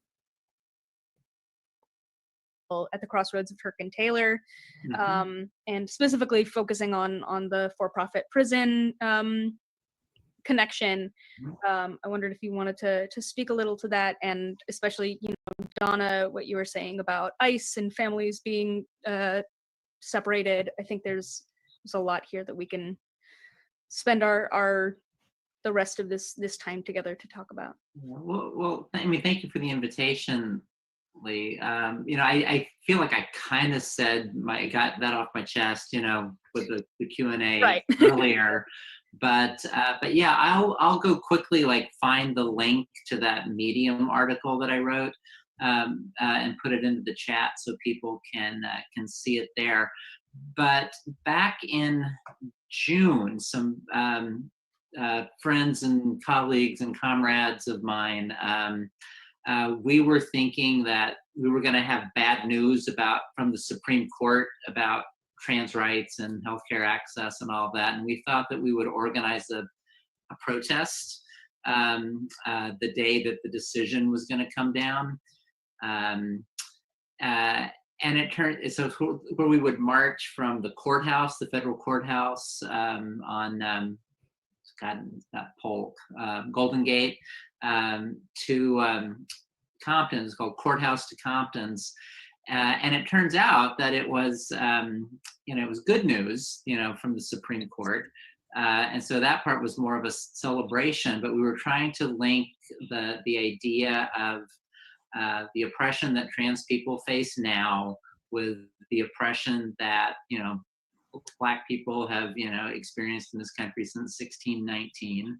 And since 1619, the Black Lives Matters movements, the defund the police movement, the abolitionist movement, and that we thought that calling attention to the history of trans resistance at Compton's and linking that to efforts to get the GEO group's private, halfway house, out of the building at Turk and Taylor would just be a great kind of public event to do. So we got about, I think it was about 1,200 people to show up, all masked and as distanced as possible and hand sanitized to protest in the streets and to try to link through history, legacies of resistance with the ongoing need for resistance against the structural violence that so many of us and no one is free until everyone is free of capitalism.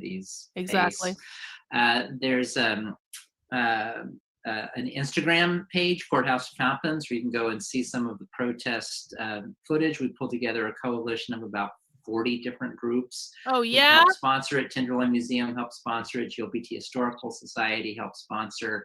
But a lot of activist organizations as well. So and mutual aid. The transgender district of the city of San Francisco also participated. The transgender district.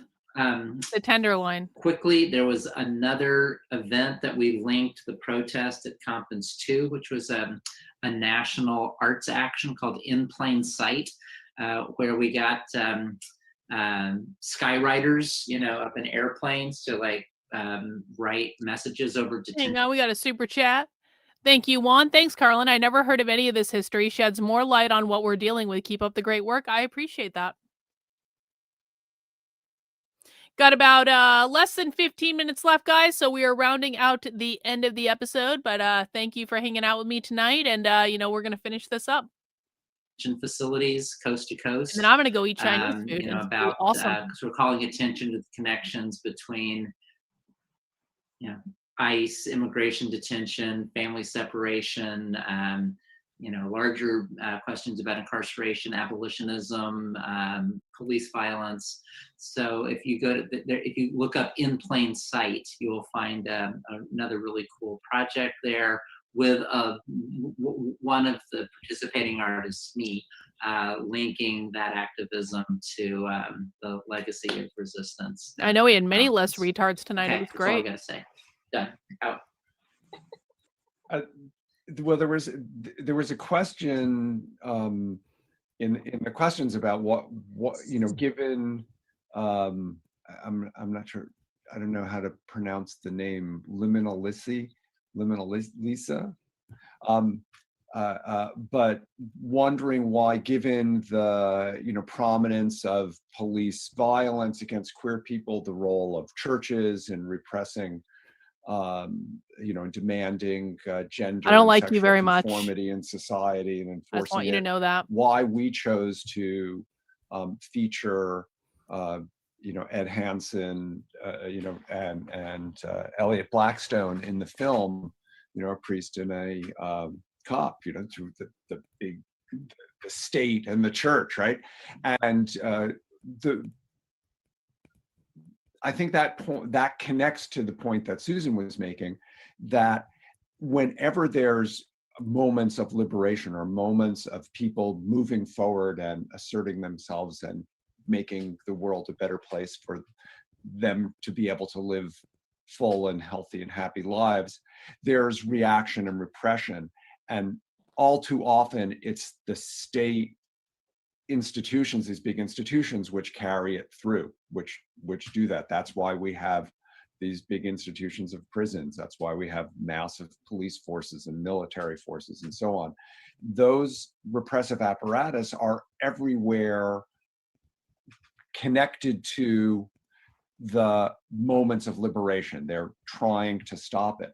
But one of the ways that liberation really happened was that there were these people within those institutions who were trying to turn them into something different. That's what happened at Glide. That's what Elliot was trying to do with the San Francisco Police Department. They're not always successful, as you know, we saw from the, you know, what happened with Elliot's career. But those people need to be celebrated and remembered because they help make those changes.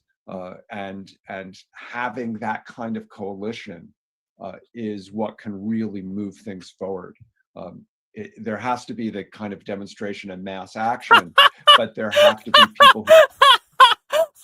Oh, we couldn't just get through the stream without having a glorious retard moment, could we? You're just like Antifa. You tell the chat what questions they're allowed to ask or block them. You can call the names you want, but play victim when it's reciprocated. We were so close. We were so close to having a total retard-free night. So close. Yet so far. Oh well. Who are going to respond. Yeah, and I agree with all of that, and the kind of to piggyback on it. It's like, I think the question of the church is really complicated because the church hasn't always been simply repressive. I mean, I'm not a Christian, you know, it's just like that's not my jam, but it's just like historically, you know, particularly the African-American church has been, you know, at the forefront of the civil rights movement. It's Thank like you. Martin Luther King, right? The church is and at the this was forefront what of we the saw civil at rights Glide, movement? that Wow. you had a progressive faction of the Methodist Church who wanted to turn Glide into a model for, you know, urban social justice ministry. They brought in Cecil Williams, who, as we said in the film, came from like the front lines of the, you know, racial struggle in the South. He was had been with the NAACP. He was one of the organizers of the lunch counter protests all across the South. And their idea, when they brought Cecil in to Glide, was that the social justice activism would revolve around race. and particularly about African American issues. You don't But say. what they found out when these activists showed up in the Tenderloin is that the Tenderloin was at that time a largely white neighborhood, and that a lot of the oppression was about gender and sexuality. And it's like they took the lead, actually, Glide did, in like bringing You don't say. homosexual, as it was called then, and transsexual issues into the mix of civil Thank rights you. organizing. And so Glide, played a really prominent role in progressive, I would even say radical social change activism in the Tenderloin. And it brought the moral authority of the church to bear on those questions. It basically was saying gay and trans are good. Elliot's a more complicated question because it's like, I got to know him a little bit over the years, and I genuinely think Elliot was a really nice guy. The more subtle point that I hope the film makes, as Victor was pointing out, it's like Elliot's career was savaged because he helped gay and trans people. And that what the message in that for me is that I really don't think the police force as an institution is reformable. It's like, I think it is an instrument of oppression. Real. You could try to be a liberal reformer within it, and it's just like, it doesn't get you anything except fired and set up. And so, I think the lesson I take from Elliot's story is that it's not enough to be like a good cop. It's like, you have to change the way that policing happens so that public safety actually happens for the public. And that includes, trans people and people of color. Yeah, I'd really like to hear from Donna and Shane, especially since you're coming at this as folks who are in the play and were able to have an immersive experience in telling these stories. Mm-hmm. Well, I'd like to say one thing. When we're talking about the relevance of the story today, in our story and in the film, you see that people were taken to jail for wearing clothes that had the buttons on the wrong side. They were taken to jail because of the clothes they wore. Or the length of their hair. So right now we're seeing a move to reform the prison system, and from seeing our play, you see that it's ridiculous things that they put people in prison for sometimes, and so that needs to be looked at. Why are prisoners in prison, and do they need to be there, and is there an underlying thing? And it's the to keep people, to put them in their place, keep them in their place, and to keep the powers where someone thinks they should be. So I'm really happy that our play speaks to that, and that is very relevant today, and that's a move that needs to be brought to the forefront. And I'm happy that here in San Francisco, it seems like we're going to move in the right direction and getting people out of prison. Exactly. Yeah, I wanted to say that. Exactly.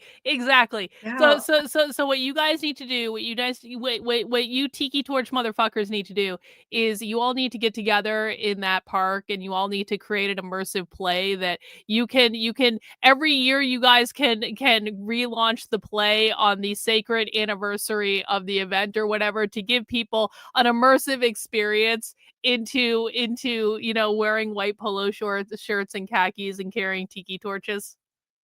Yeah, it's a great idea. Nothing could go wrong with that plan. I'll say one thing that the play kind of inspired me and some of the history too. I remember a sign that was in some of the photos of the play or of the riot, and there's like a woman who says like, drag it out on the streets. And that was something I was doing a little bit before this moment we're in now, where I had a protest project, I guess you can call it, where it's called the Pop-Up Drag Queen. And I was doing this in the public face. And for me, it was kind of inspiring to just kind of combine, like, okay, this is something we have to constantly do, right? Like, put ourselves in spaces because we're here. And, you know, that project was helpful in trying to make people see, like, okay, we're not a threat, we're just people, we're just dancing in the street, or, you know, it's not. That project helped me to, like, face people and be like, I'm not as threatening as you might think. But in this moment that we're in now, I think applying some of that, right? Like, trying to be loud, trying to be creative, even though we're under these certain restrictions. But we're seeing more of how this institutional violence is hurting us. And it comes from such a system where it's one decision at the top, and then the next person says, oh, they told me to do this, I'm following the law. Oh, they told me to do this, I'm following the law. And then it leads to our, you know, the lived experience that we have, where trans people and trans people of color, Black lives are considered threats, you know, and that's done institutionally. So how do we listen to people so we can hear more of those stories and be allies and keep letting Good people know that this allies. is wrong? Like, for me, it's inspired me to have more individual conversations. Like, I have family in Florida where I moved from, where they're very much Trump supporters. And I feel in this moment inspired to talk to them and be like, I need you to know how this impacts my life. If you say you love me, or if we're family, it might not do much. There's so many people in our community where that doesn't really do much, you know, that's blood is not as thick as they might think, you know. But that's one thing it's inspired me to do, is to at least try to have conversations, because we're in a moment where I feel like I need to at least try. I've heard stories, and that's what history does. Like, there's history like Compton's, or there's history like the Holocaust, which is extreme, but, you know, I see similarities in some of the institutionalized instruction. Oh, do this. This person belongs here. This is how you treat this person. And for me, it's inspired me to just have conversations now about, like, okay, this is why your vote matters. This is how that little check on this name impacts so many lives. So that's one thing I'm trying to do now under these restrictions. But the play itself has kind of inspired me to keep it going as I can, because I really do think that that experience and that story is something people can relate to with the characters and the storytelling that's done with this incredible history. And I do thank, you know, again, Victor Silverman and Susan Stryker for putting together that piece of work, because it's something that I look to if I ever feel in question, like, what did these people go through? Like, and same with Donna. Donna is somebody I call and talk to, and, you know, we shoot the shit. And, you know, I learn a lot that way too. So I'm really thankful to have these kind of Definitely experiences and not resources to help Jewish. motivate me to keep the fight going, because we gotta keep going. Definitely Well, I not think Jewish. that Don't even is suggest a it. wonderful place for us to close. I know that I personally would love to continue talking. All right, we're done. We're done. We're done. We made it. You guys are now fully educated about Compton's Cafeteria riot. You now know what the deal is. We've decided that we're gonna send Amalek to San Francisco to go undercover and film this play for us. You know, I mean, this is a good thing. Amalek is gonna step up and do the duties of a white man who is taking charge in the situation. You know, I had to go myself as but a feeble woman last time. But like but I didn't record it. So Amalek's gonna do us a solid, and he's gonna go and do the white man thing of recording the trannies and getting it all on film for us with Google glasses. And we're gonna thank him by buying him a plane ticket or something like that to get his ass to San Francisco to do it for us. And this is really the type of model that we should set forth from now on. It's like the white men need to step up. I'm tired of having to do all this stuff by myself. I'm supposed to be at home barefoot. Oh, no, you're not fucking leaving. No. Oh, no, white man fail. It's over. It's over. I have to do the job of the white man again because he can't be bothered to leave his house. except to go to church or some gay thing that you do. Whatever.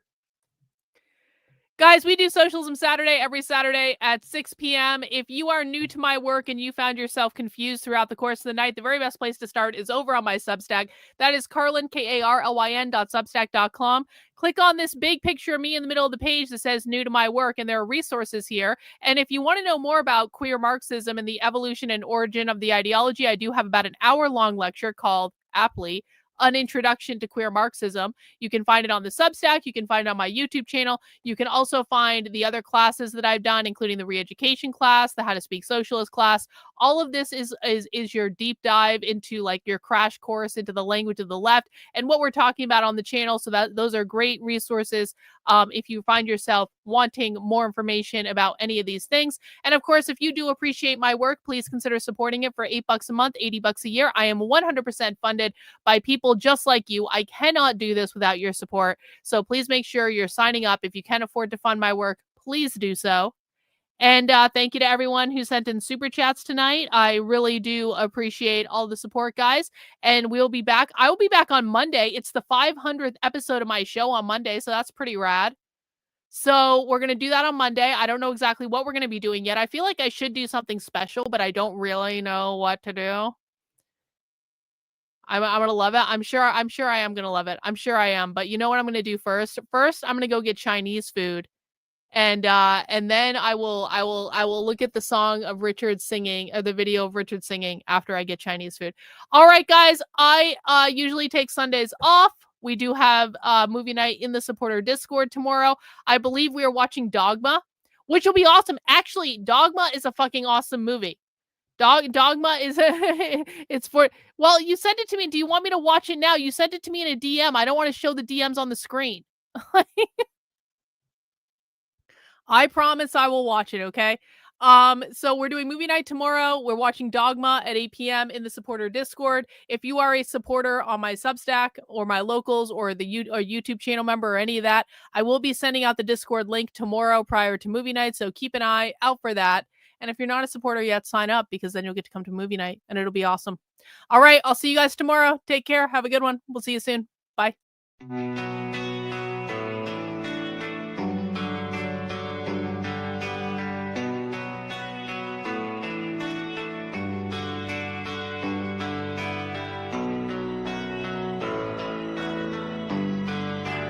How are you feeling? How long have you been here? 3 months, May 17th. And what brought you? That's difficult to answer.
I'm not clear. How is it that playing the piano for people has eventually resulted in your being here in the hospital?